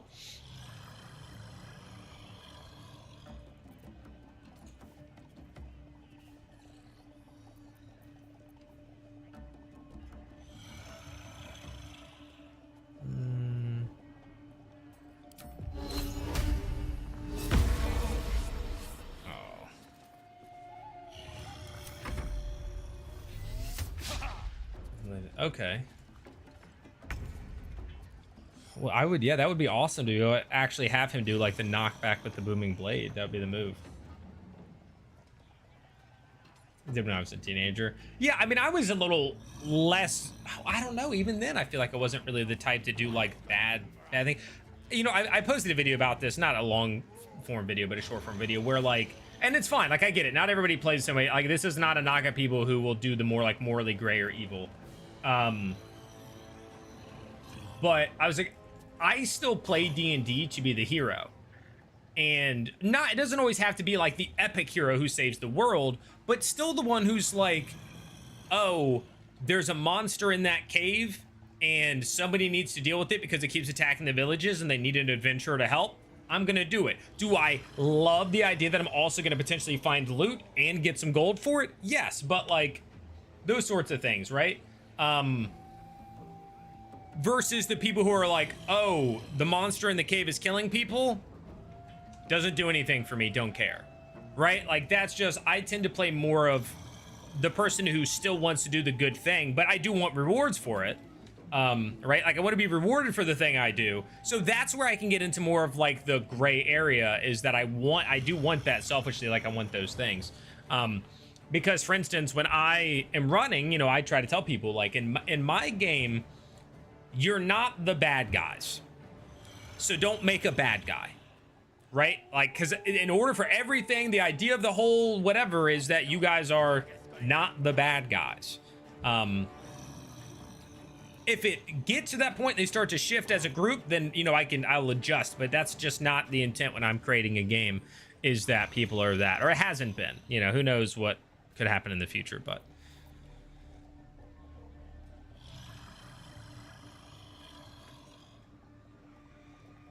Yeah, I guess, yeah, just do that. No, and you missed, all right. Where do I go from here?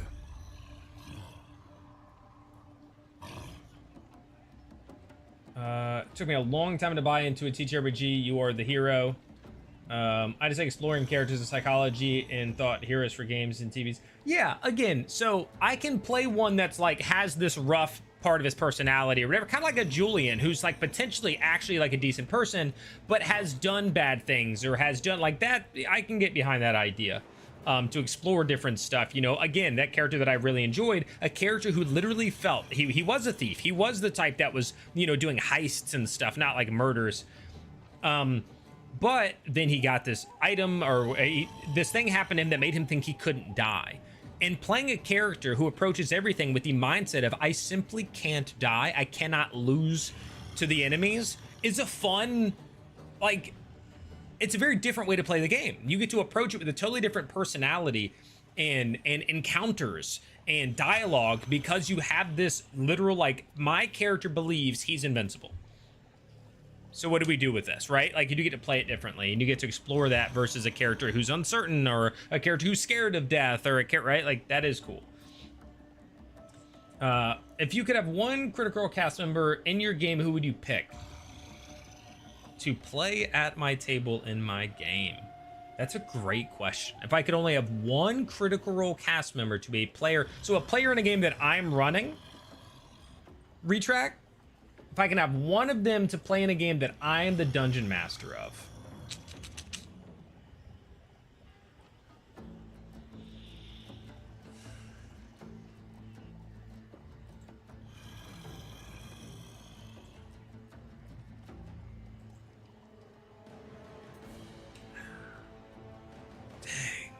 I'm running through like all the different. So there's the ones that maybe I want to DM for, and then it's thinking like who would fit best at my table, right? With the players that I have, who will fit best at my table, then I might pick somebody different than who I would pick if it was like, who do I want to play with, right? So, that's tough. That is tough, man. So I think Travis would fit well with the table, to a degree. I also would like to play with Travis, but not the first 2 episodes of the Convergence Travis, because I like my players to be a bit more engaged. I love Sam at the table, but I wouldn't want him at my table with the players I have, probably. But at the same time, I would really like that. Laura? I do really like Laura. Liam gets so engaged into the story and cares about all that stuff. Oh, it's so tough. It's so tough.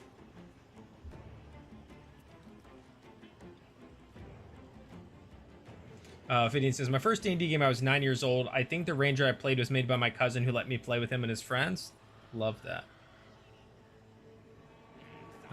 Okay, so I see 2 for Sam. Then Zach says Marisha or Travis. Bound Bob says, think take Liam. Retract says Liam. Others are great, but Matt is a fellow nerd. That's fair. Yeah. Yeah. David wants Matt. Shadow goes for Ashley Johnson. Travis got to put his phone away low key. Yeah. Yeah, that's why he'd fit at my table. My brother's on his phone a lot too. Not really, not really. There have been moments where my brother was, but not really lately. So that's unfair to say. I mean, I'd be happy to have any of them at my table, to be fair. But so the other thing to think about is who does better bouncing off of anyone versus bouncing off of the people at the table. Like, who will shine even at your table versus being at a table with those people, right? Like, that's another thing to think about. You pick Sam as well? Yeah, Sam would bring some great roleplay, but also just, like, his characters are always just so unique and also funny. He brings a lot of humor to the table. I wonder if this is worth the cost.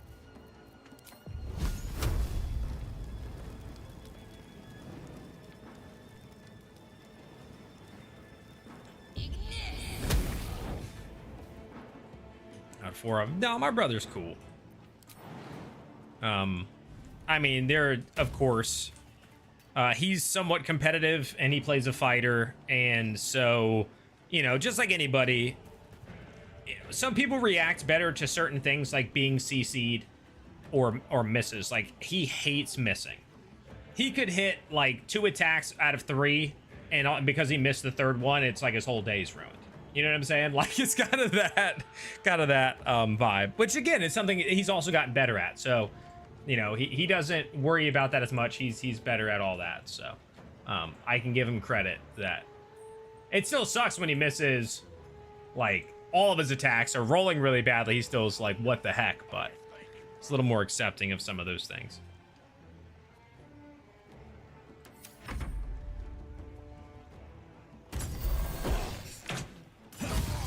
Ooh, critical hit.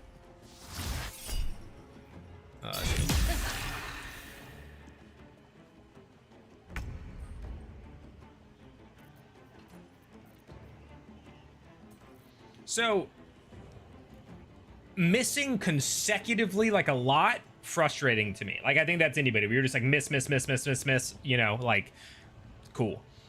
I think I don't mind so much, and I think it's okay to, you know, it's part of the game to miss here and there, right? So people get frustrated over like a singular miss. I'm like, you know, it's a game. Like, you know, it's a dice roll. It's fine. Missing a lot though, I'm like, yeah, that's frustrating. Also, why am I realizing I don't have a single melee weapon? He healed himself, so this isn't really gonna do anything, but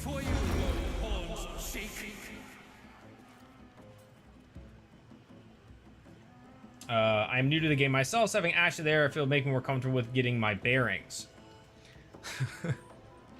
That's kind of funny, Shadow, to be fair, though, where you're like, I'm new, and so having somebody who has played on an actual play for over a decade would be great to have in my game because they still don't know how to play.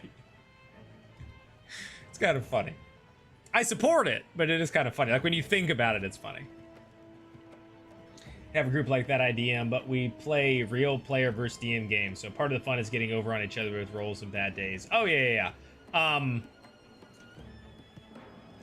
Yeah, it's... So, I don't love player versus DM stuff. I think, again, if you have a group and you guys are into that, and it's really like, okay, it's a battle, and everybody's in on it, and still chill at the end, and it's like competitive fun. That's one thing, where it's like, you know, when you're playing a sport, but at the end of the game, everybody gives each other a slap on the butt, and it's like, hey, good game. Like, nobody takes it too seriously. That can be great. I think that's not the norm for DM versus player games. Because when I feel like the one DM that I have starts to get like that, it's not fun. Like, nobody else is having a good time.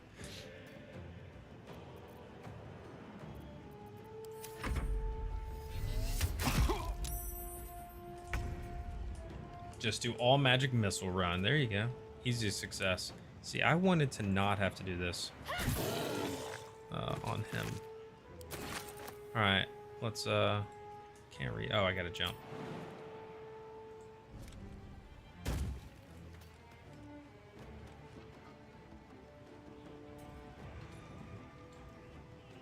Let's get here in hopes that they will have disadvantage if they try to shoot. You are very close to death.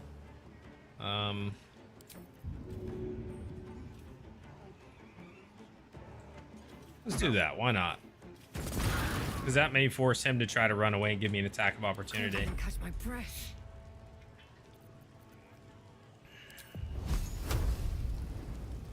Killable. Nope. That's okay. Ah, Nimble escape. The old disengage, baby. I do have a current character. So I'm currently DMing a game and playing in a game. In the game that I'm DMing, they are level 12 and we only have 2 sessions left to the end of the campaign. It's been running for over 2 years. My first like long-term campaign that I've run in my homebrew world and all that. So that's cool. So I do that, and then I'm playing in a game where I am, just last night I hit level 6. I'm a level 6 Eladrin swashbuckler rogue. However, we're playing that game a little differently. We started with all 8s and 2 10s, I think.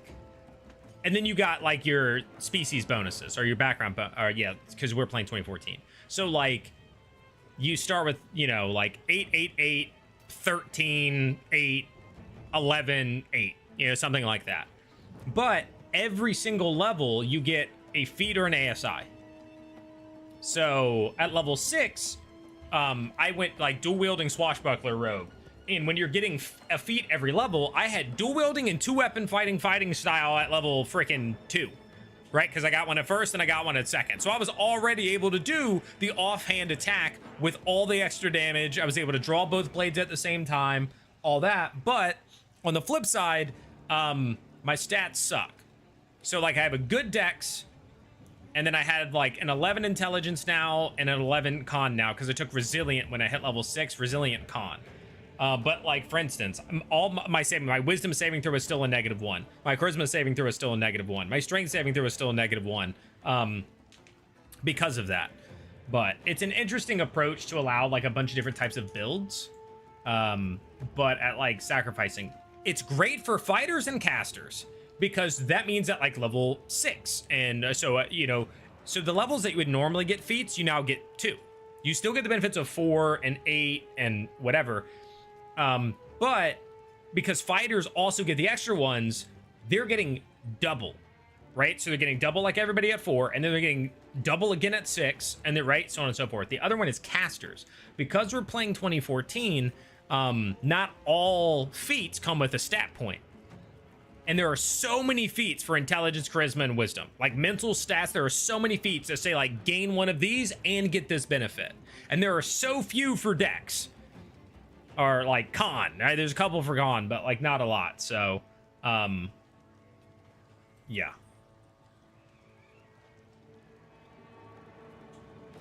I think feats should be more integrated. Oh, it's, yeah, the Saturday game I play in is combat.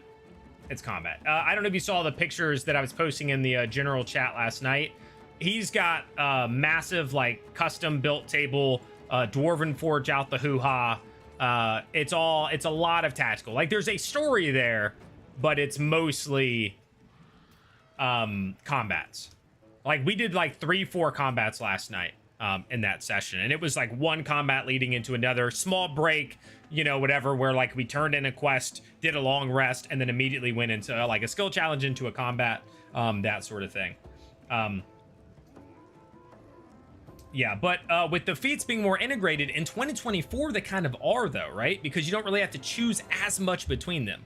You can still do the ASI for 2, but almost every feat, I think every feat in 2024 gets an ASI, like 1 point. And that's their way of saying like, now you're not really choosing every time. If you want to really go hard at a stat, you can, or you can wait a little bit, still get the 18 in that stat, but now you have 2 feats as well as getting that 18 instead of getting 18 early and wait, you know, like that sort of thing. But yeah, it kind of blows in terms of like, this style definitely suits fighters and mental stat users because they just get more access to stuff. In 2024, it would probably be good for anybody. It would just be really good for anybody. Listen here. Come on, roll 4. Force it. Oh, nice. He died anyway.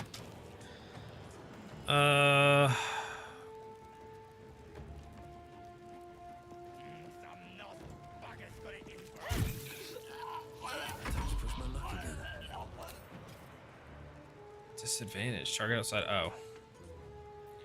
Osney's having a hard time right now, guys. I don't know. But yeah, so that's the character I'm playing. Swashbuckler Rogue. Enjoying it a lot because I thoroughly enjoy Swashbuckler Rogues. I've really just, it's the same with that character I was talking about that thought that he believes he can't die. Swashbuckler Rogue. Nothing will stand in my Thanks, way. Bakma. I love Swashbuckler Rogues.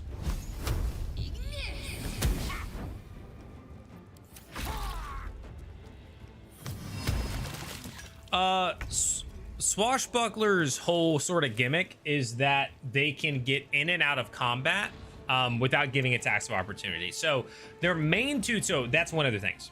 I'm gonna start over. Swashbuckler Rogue has two main sort of things.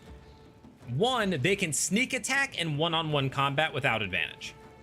So if they are in a straight up 1v1 without an enemy, like two enemies on the other side, right? They can sneak attack. They don't need to have an ally next to them or advantage. So that already is nice. They can also, if they have taken an attack at the enemy, that enemy cannot take an attack of opportunity at them, even if they missed. So if I swing, so for instance, if I run up to two enemies, right? Or two enemies, so I attack a guy, blah, blah, blah, sneak attack. Then on their turn, two of them have run up to me. Now I'm like, ooh, don't really want to be here anymore. I can attack one, let's say I hit. Offhand, attack the other, I miss. I can now move away, neither one of them can attack me. So you can kind of go in and out of combat, and you can get sneak attacks without needing the extra assistance and stuff like that.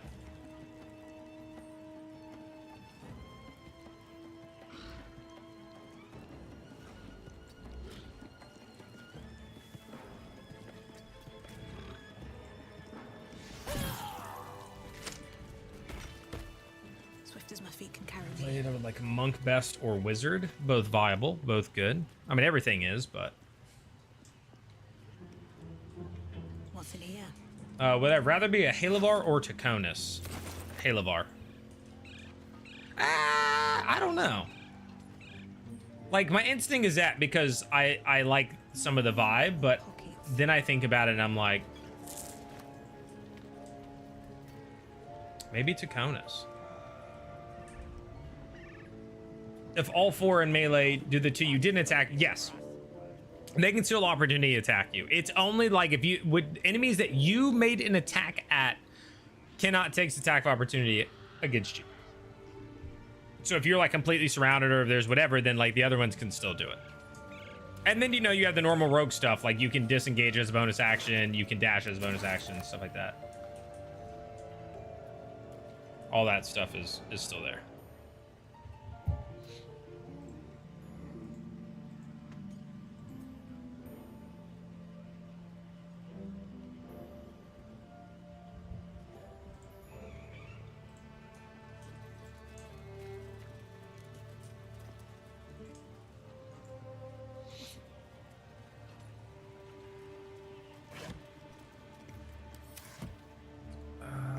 I love playing Rogue, but I wish it didn't have to go from 3 till 9 for a subclass feature. Yeah, I mean, part of that's because, like, at 7 you get evasion as just a Rogue, right? Without the sub, like, that's really good, you know? So it's kind of just like the base Rogue has some stuff that's just so good. Like, you already have Uncanny Dodge at, what, 5? And then at 7 you get evasion. And so now you have those things on top of the stuff you got when you first picked your subclass, which, again, for Swashbuckler are two pretty solid things. I dig that. I really do. I still think it would be really cool if they came up with like a class. Maybe it doesn't fit a rogue, right? But like a straight up duelist class that's like if you're in a one-on-one and you choose to stay there, like there's a benefit or something like that. Does that make sense? Like something that's more of like a you get benefits from really just like trying to stay engaged with an enemy or doing one-on-one combat and all that, which there's a tough aspect to that because then it's like, okay, well, what happens when you can't be in one-on-ones, when it's a lot of like mob style combats? You just can't use half your build. So I'm sure that's how a designer would look at it and be like, yeah, cool in theory, but you'd probably end up unhappy a lot of the time. Someone's got it out for us. Find the bastard. Yeah, I don't think they made the new Phantom that much better. I don't think they changed enough either. The one that's in the book. Oh, I should get the book tomorrow. They said around the 8th. Tomorrow's the 8th, but I think my Ravenloft Ultimate Bundle is supposed to arrive tomorrow. It's exciting.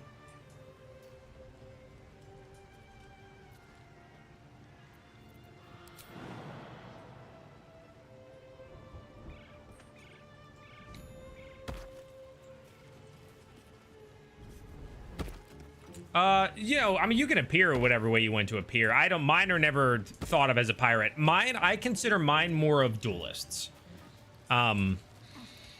Except for, you know, you're kind of like getting in and out of dodge sort of thing. That's how I like it. The hibby-jibby. Well, I love the way Brennan is playing Yanessa Halavar. Absolutely love it. I love that whole vibe.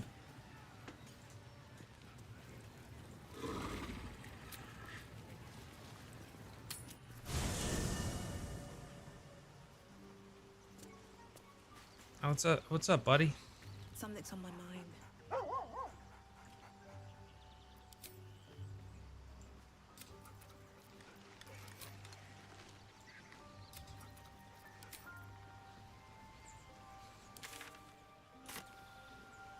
Best NPC yet?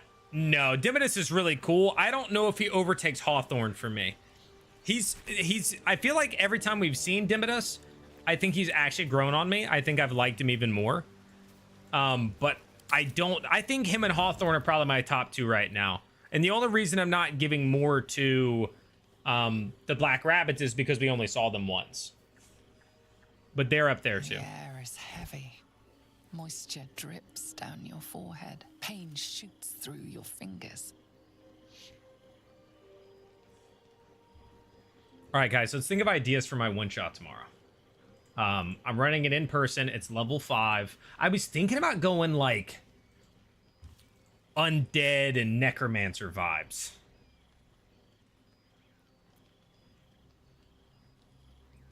Press your fingers to your mouth. Oh yeah, Murray's gonna touch her teeth, guys. Right? Like that's 100%. That's what she's doing. She's gonna try to touch her teeth. Your finger traces the arc of your lips. Wetness, sweat, blood, and saliva mixed into one viscous liquid.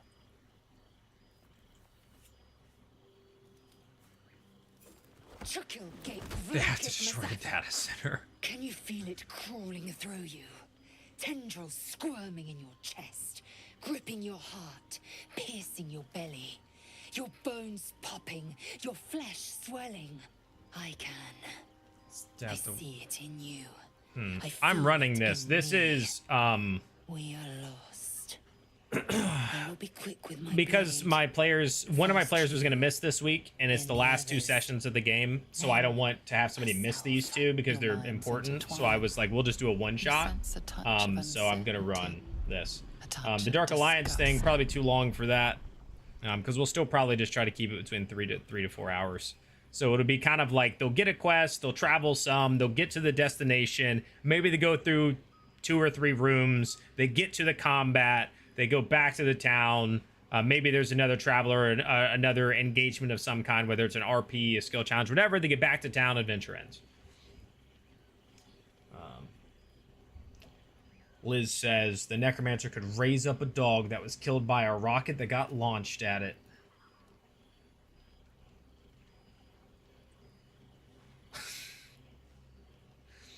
Undead Pirate Adventure. I do have a boat, but they were just on the boat.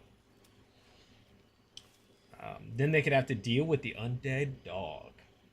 Restless graveyard, a live body buried, short timeline to save the person. Ooh, yeah, that could be interesting. Buried alive sort of thing.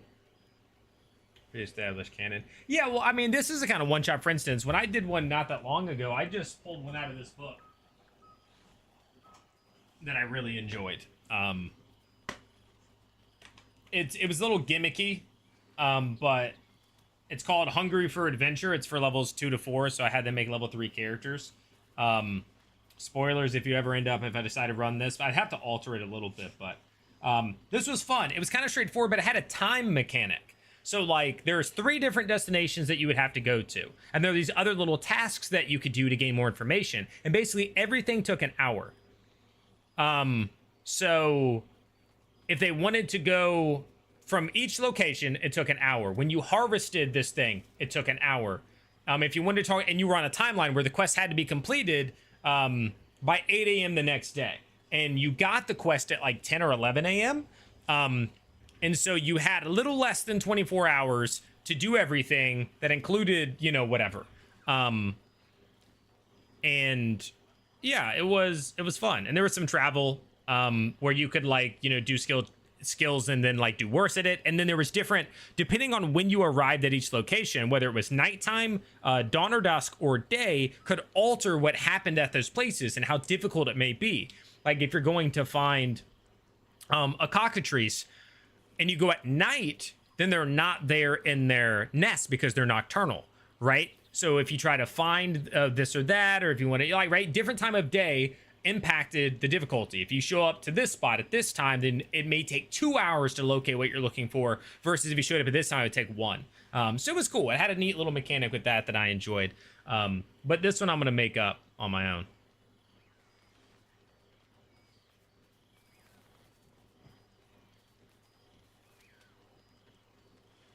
The Necromancer runs the data center. I am painting Warhammer and listening to your stream. Nice. How's the painting going? So yeah, you know, for my one shot, I won't necessarily need it to be like placed somewhere, like in a world. It'll be a relatively closed sort of circuit to run through the one shot.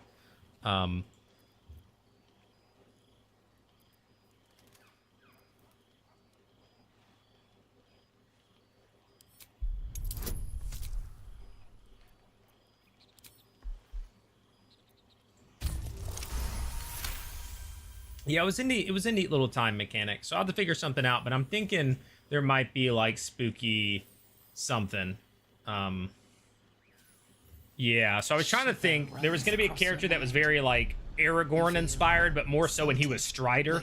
So like, you know, there's reports of something and there's some guy kind of smoking a pipe in a corner and he's talking about it all, and then when he leads them out there, he just like immediately dies. Like the first zombie that comes up just like bites into his neck and then like combat happens, sort of thing. Unknown to the great Lich Queen Blacketh. Yeah, I don't know. I tend to be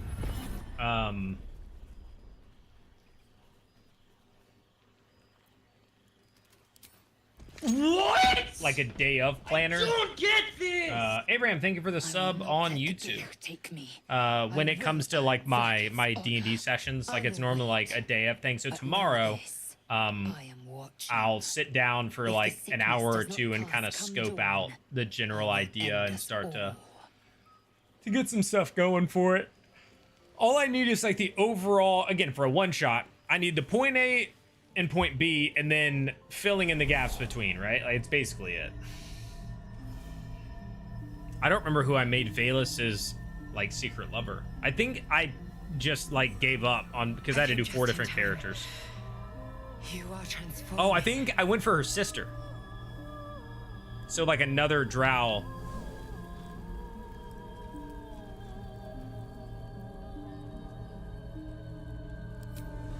Yes, you have. I saved you before. No, don't get me wrong, David. So throughout the week, random ideas will pop into my head. Sometimes I'm smart enough to jot them down quickly. But I normally, like, all the ironing out, right? Like, I may have 3 ideas swirling around across a week that just kind of hit me. And then day of, I'm like, okay, what am I doing? And then I kind of think about the ideas, and I might be like, I'm going to put this one to paper. And then start to plan out kind of how that might go. I'll protect you.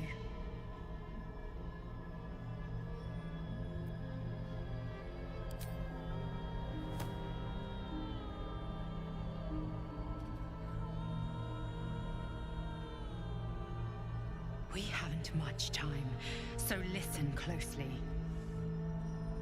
Yeah. There is I great think that woman may secretly be an octopus. It comes No. from that parasite. No. Your instinct is to resist the power it gives, but you must accept it. Nurture it. I will keep it from consuming you, but for the sake of both of us, you must learn to wield it.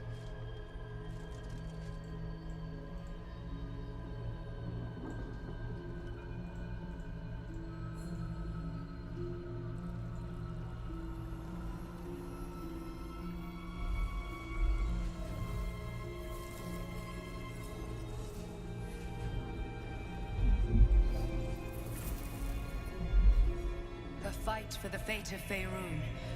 A fight we are losing. For now. You can change that, but only if you embrace your potential. Nice. The video is starting to do a little bit better. The D&D one I put out starting to do a little bit better. I have to go. The enemy is closing in. I will be back. The first 3 episodes retrack, yeah, they've been nice. And thanks for the sub retrack, appreciate that. Yeah, Wake now. I've enjoyed it so far. I promise. High impact, low. Exactly. That's kind of the whole idea when I'm doing a one shot. Like this one was funny. I don't want to like give up the gimmick because I've thought about like read it. You know what? I'll just say it. The whole idea is that you show up to this this place that's kind of out in the middle of nowhere, and it's been run by this family, and it's just the lady of the house left. And they're known for being like very simplistic living people. They don't do lavish things, you know. They like eat porridge and they don't show off a lot and stuff like that. And the whole idea is that in secret, when everybody else was gone, now that her like you know, her son is away and her husband died and all that, she has developed an insatiable appetite for finer things like foods. And so she hires adventuring parties to basically get her different extravagant foods and then sends them off afterwards because she doesn't want people to find out. And so they show up and they're like, she positions herself as being sick. The whole idea is that she's sick, and so she's sending people out for ingredients to help. So, you know, I'm role playing when they first meet her. She's sitting there and she's coughing. You know, she's like doing a lot of coughing and doing all that sort of stuff. And she's like, you know, my ailment, I need very specific things to help, blah, blah, blah. And so ultimately she sends them to the cockatrice to get some of their eggs. She needs the eggs from the cockatrice.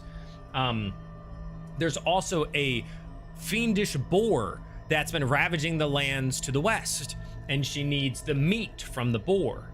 And then she's like, there's a group of these sprites called the brownies in the forest, and they create a honey that is necessary for my illness. And in reality, they're just making her like eggs, bacon, and some honey to put on her toast. And so they do all this, and they have to like fight the boar. You know, they go and they try to like sneak in and get the cockatrice eggs. The cockatrice in there though, that's still there, calls out. The other cockatrice come in like 2 rounds later, and they fight them to defeat them. And then the brownies, there's like a role play element, and there's also an owlbear they could go fight to earn the honey, and stuff like that. There's like different avenues. But yeah, no, you could absolutely take it. I didn't make it up. It's in this book. Adventures on Demand that they sent me. I did a little sponsorship for this, but there's a bunch of them in here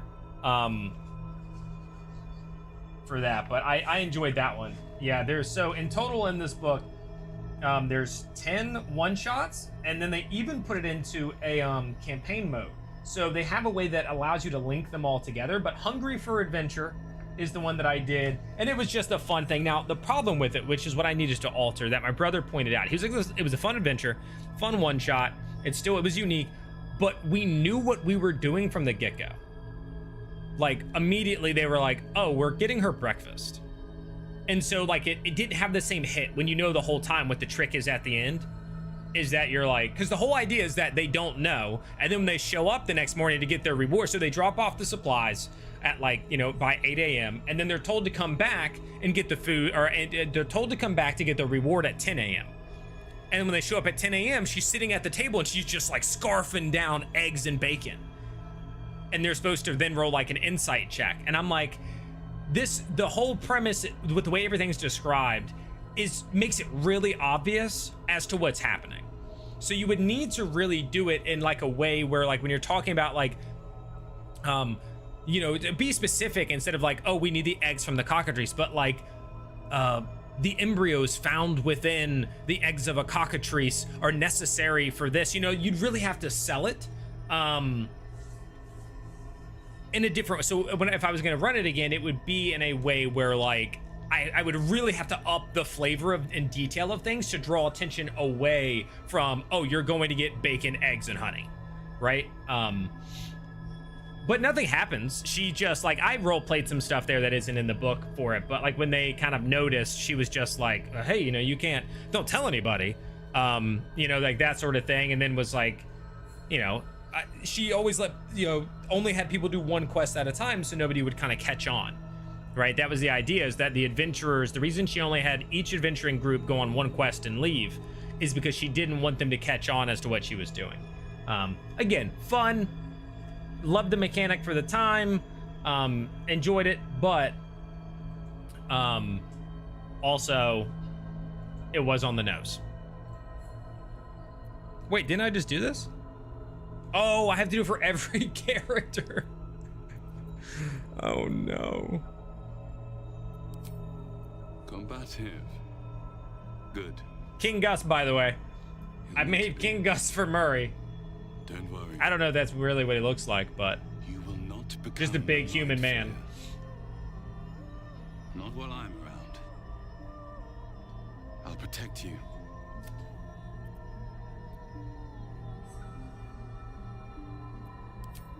Independent. Good. We haven't much time, so listen closely. There is great potential within you. I will keep it for Having to do this 4 times is actually kind of obnoxious. I can't exactly. It'd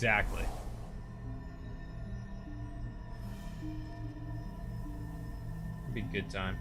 That's true. If it's like brand new people and stuff like that, probably solid. Just in time. It's also so funny because I had just told him this story about how, I think Chris isn't in here anymore, but we were running a one-shot with new players, right? It wasn't a one-shot, it was a campaign. I'd started a campaign with 3 new players and my buddy Chris. And on the very first encounter, so, you know, they do whatever, they end up in the woods. They're going to try to find like this goblin camp. They're camping out in the woods on the way there, and he's on first watch. And while he's on watch, he rolls a perception to detect the wolves sneaking up. He fails a perception. He rolls like a nat 1. The wolf then surprise attacks, rolls a nat 20 on the first round of the combat with their level 1. The wolf just, he's down. Just like first roll of the first combat, he's down. The only person on watch just got taken out by a wolf. And I literally told that story, and then they get to the boar in this one shot, and the very first charge attack from the boar is a crit and immediately drops my brother's character at level 3. Just like first roll, first combat, crit, down. And it was like, what are the chances? Your salvation, and not for the first time. I saved you before.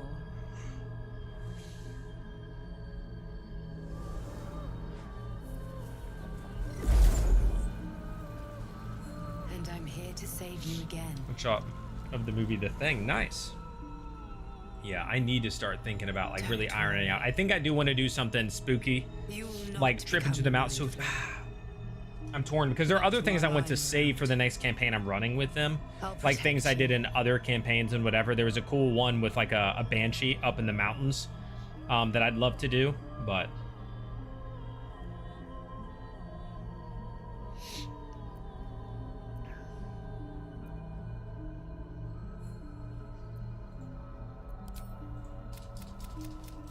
We haven't. There is. I will keep a fight for the. You can change that, but only if you embrace your potential. gone from bad luck.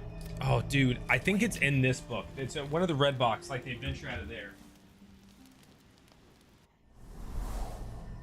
But we went through it a couple of times. I think it's in here.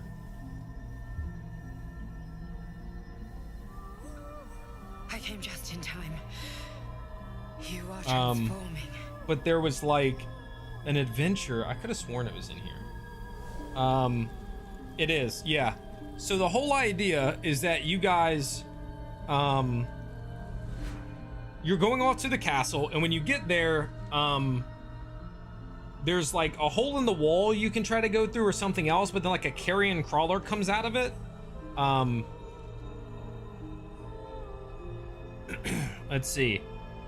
The path through the rubble passes the fallen door. As you carefully approach, you notice some slight movement beneath it. You stop, wary of danger. Suddenly, the ground along one edge moves and a hole appears. There's something under the door. You see a large worm-like monster stick its head out of a hole under the door. It has 8 long tentacles and a circle around its mouth. It doesn't come all the way out, just far enough to attack you. And then like it says like, name the victim, and it's a carrion crawler or whatever, right? You do that, and then there was like one of the very next things you end up getting down there, and it's like freaking rust monsters. Like you fall into a pit of rust monsters immediately, and you just lose your gear.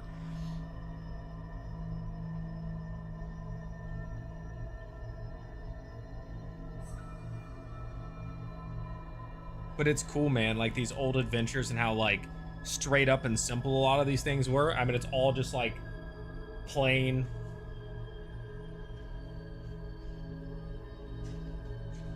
The maps.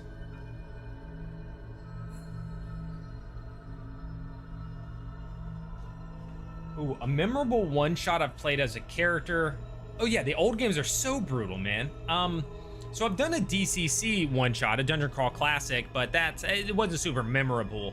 Because I don't mind doing like an adventure like out of a book like that, if the person knows how to put some flair on it.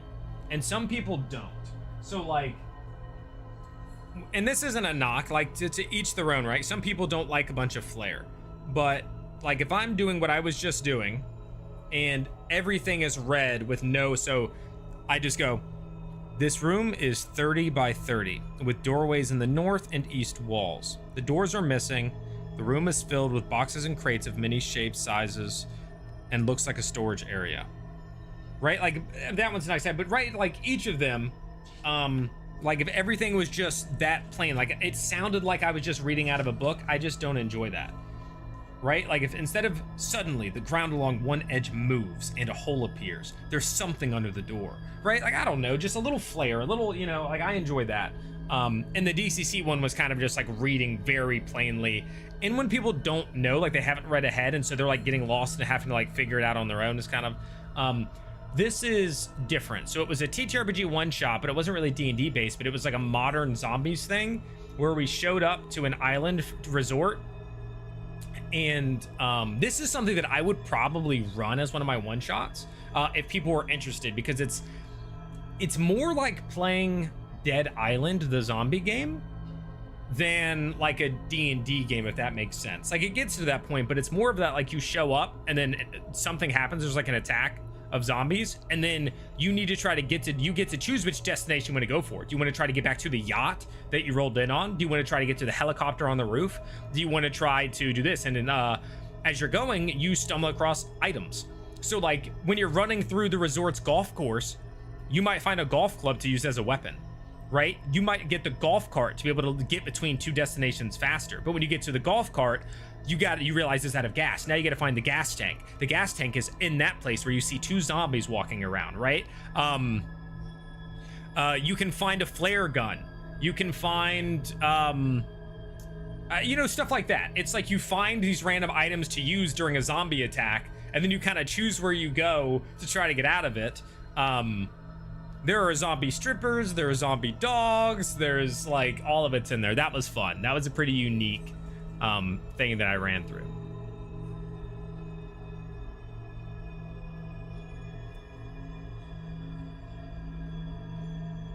I need to buy more books. You don't need them, you know. Like I don't use books all that often. It's just the other day when I needed to run like 2 weeks ago, I needed to run a one shot because again a player was missing, and I was like, what the heck, I'll run one. And I had this book, and I was like, I'll look through here. I saw the food one, and I was like, I like that. It's fun, it's short, it's simple. I added to it, like I made a whole rats in the cellar thing. But yeah, it was neat.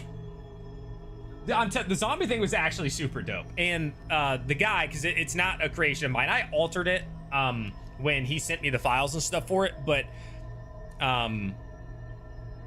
he had like printouts for everything because we were playing in person. So when you like picked up the golf club, he could hand you a sheet with all the stats of the golf club and an image.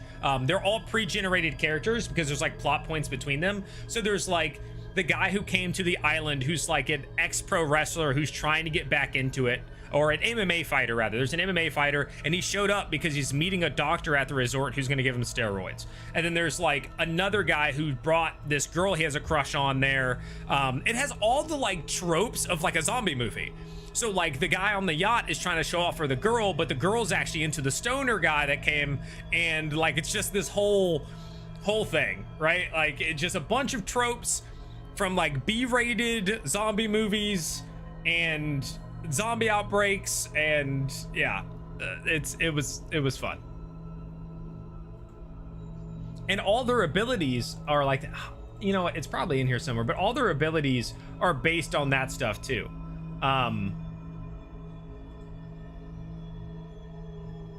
What is, oh, these flexi spot.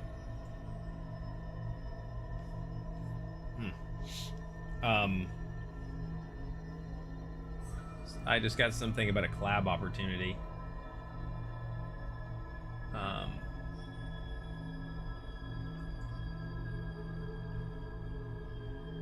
They don't have anything about how much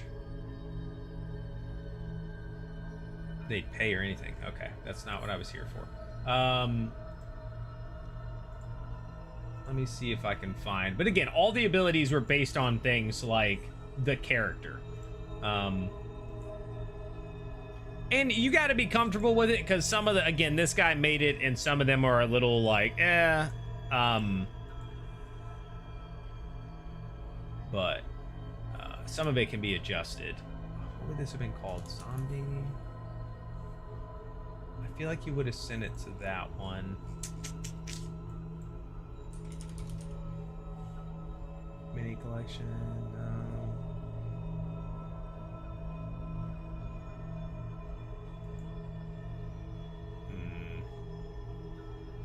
Could have been in docs then, or Drive?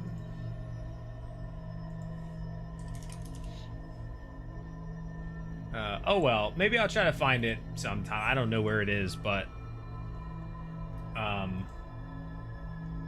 yeah. Because I have all the stuff in there to be able to like tell you guys more about it. Oh well. Sounds like a zombie board game. Yeah, kind of like that, I guess. Have campaign settings, haven't run yet. Essentially a desert caravan like that. Oh, very nice.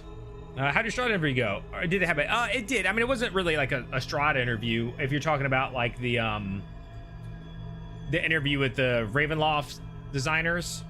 If that's what we're talking about. It went fine. I posted the video today. You know, it was limited time. It was like 30 minutes.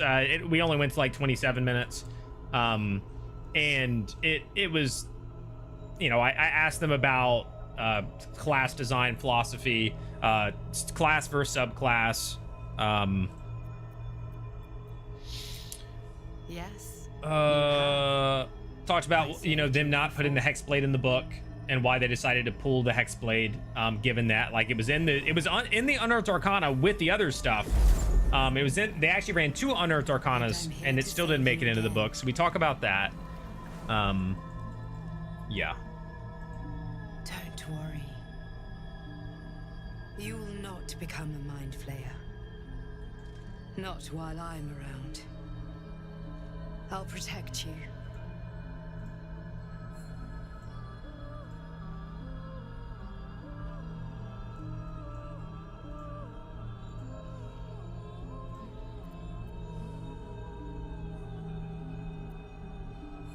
Stubborn.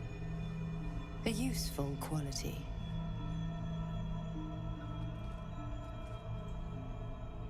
We haven't much time, so listen closely. I really don't know how I can't find that, because he sent me all of it. It comes from that parasite. Your instinct is to resist the power it Not gives. to be alerted. But you Oh, that must was a nice accept twist. it. Nurture it. That was a nice twist.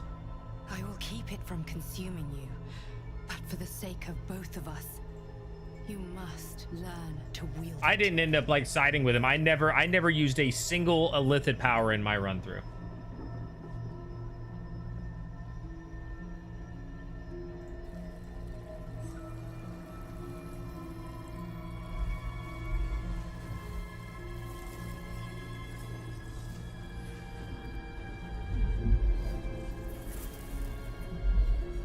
A fight for the fate of Faerun. A fight we are losing. For now. You can change that, but only if you embrace your potential.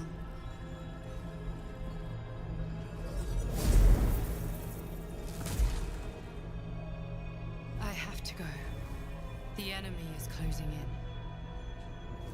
I will be back.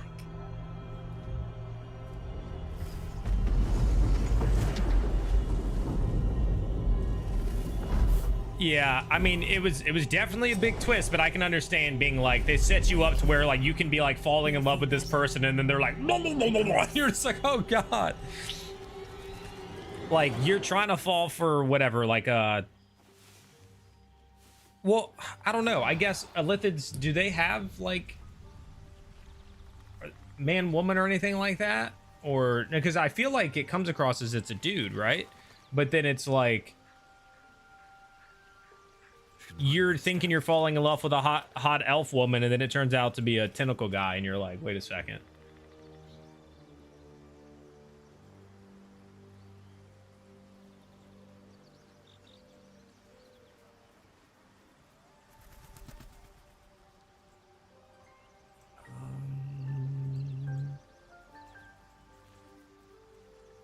I was more Parasite than Elf in my BG3 game. Yeah, I never did a single thing. I've already done one in this game. All right. Balos has a single one. I don't know how you do it though, because I didn't This one Oh, is it doing it? soul parasite. Before I tried to do it and it didn't let me Can the first enhance time.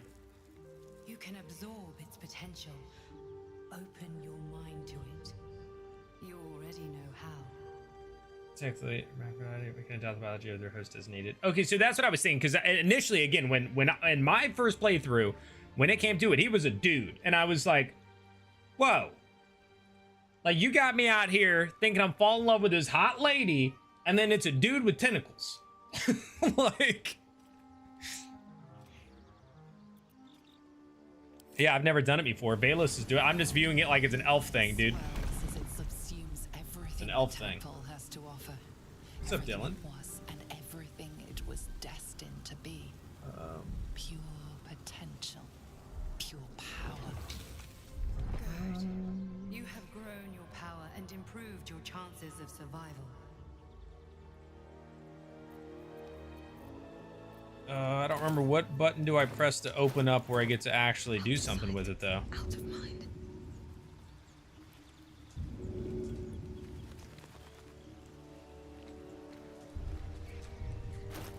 I know there's a button for it. I just don't remember what it is. That took the edge off. Didn't mean to do that. What is Y? Oh, I just short rested. Nice.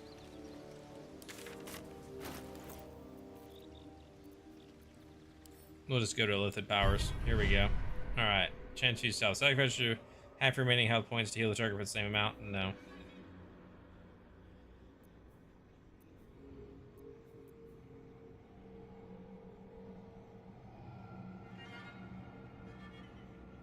That's not bad. That's pretty solid.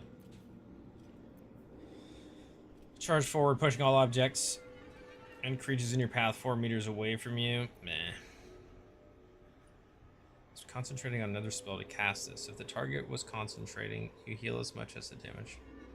Okay, so if you're concentrating on a spell and you have this, then you can activate that. You blast them. That seems pretty good. Phaelus has some concentration. She could Bane and then do that. Why don't she guess she can bless and do that? I don't know why I have both.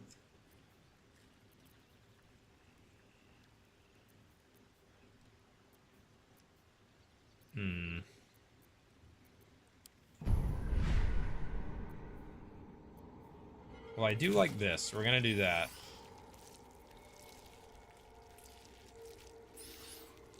And then I feel like this.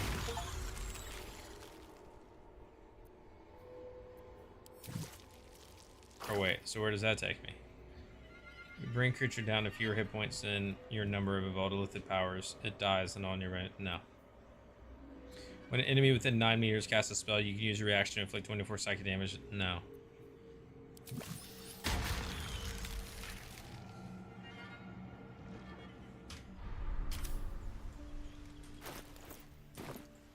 One day I'll catch a break. All right. Anybody noticing that I'm getting a little lithity?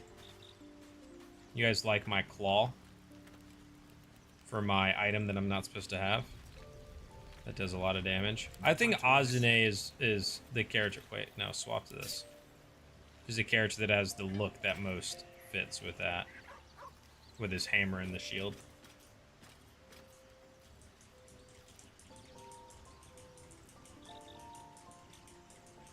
I do like that.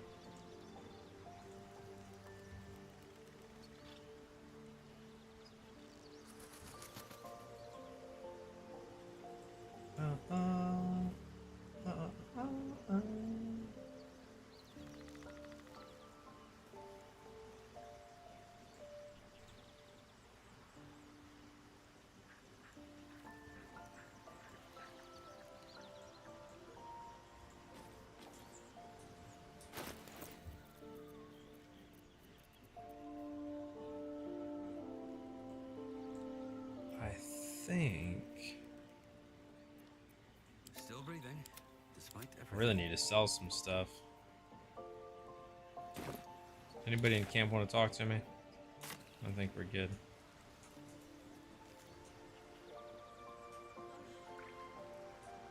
It's a nice little peaceful camp.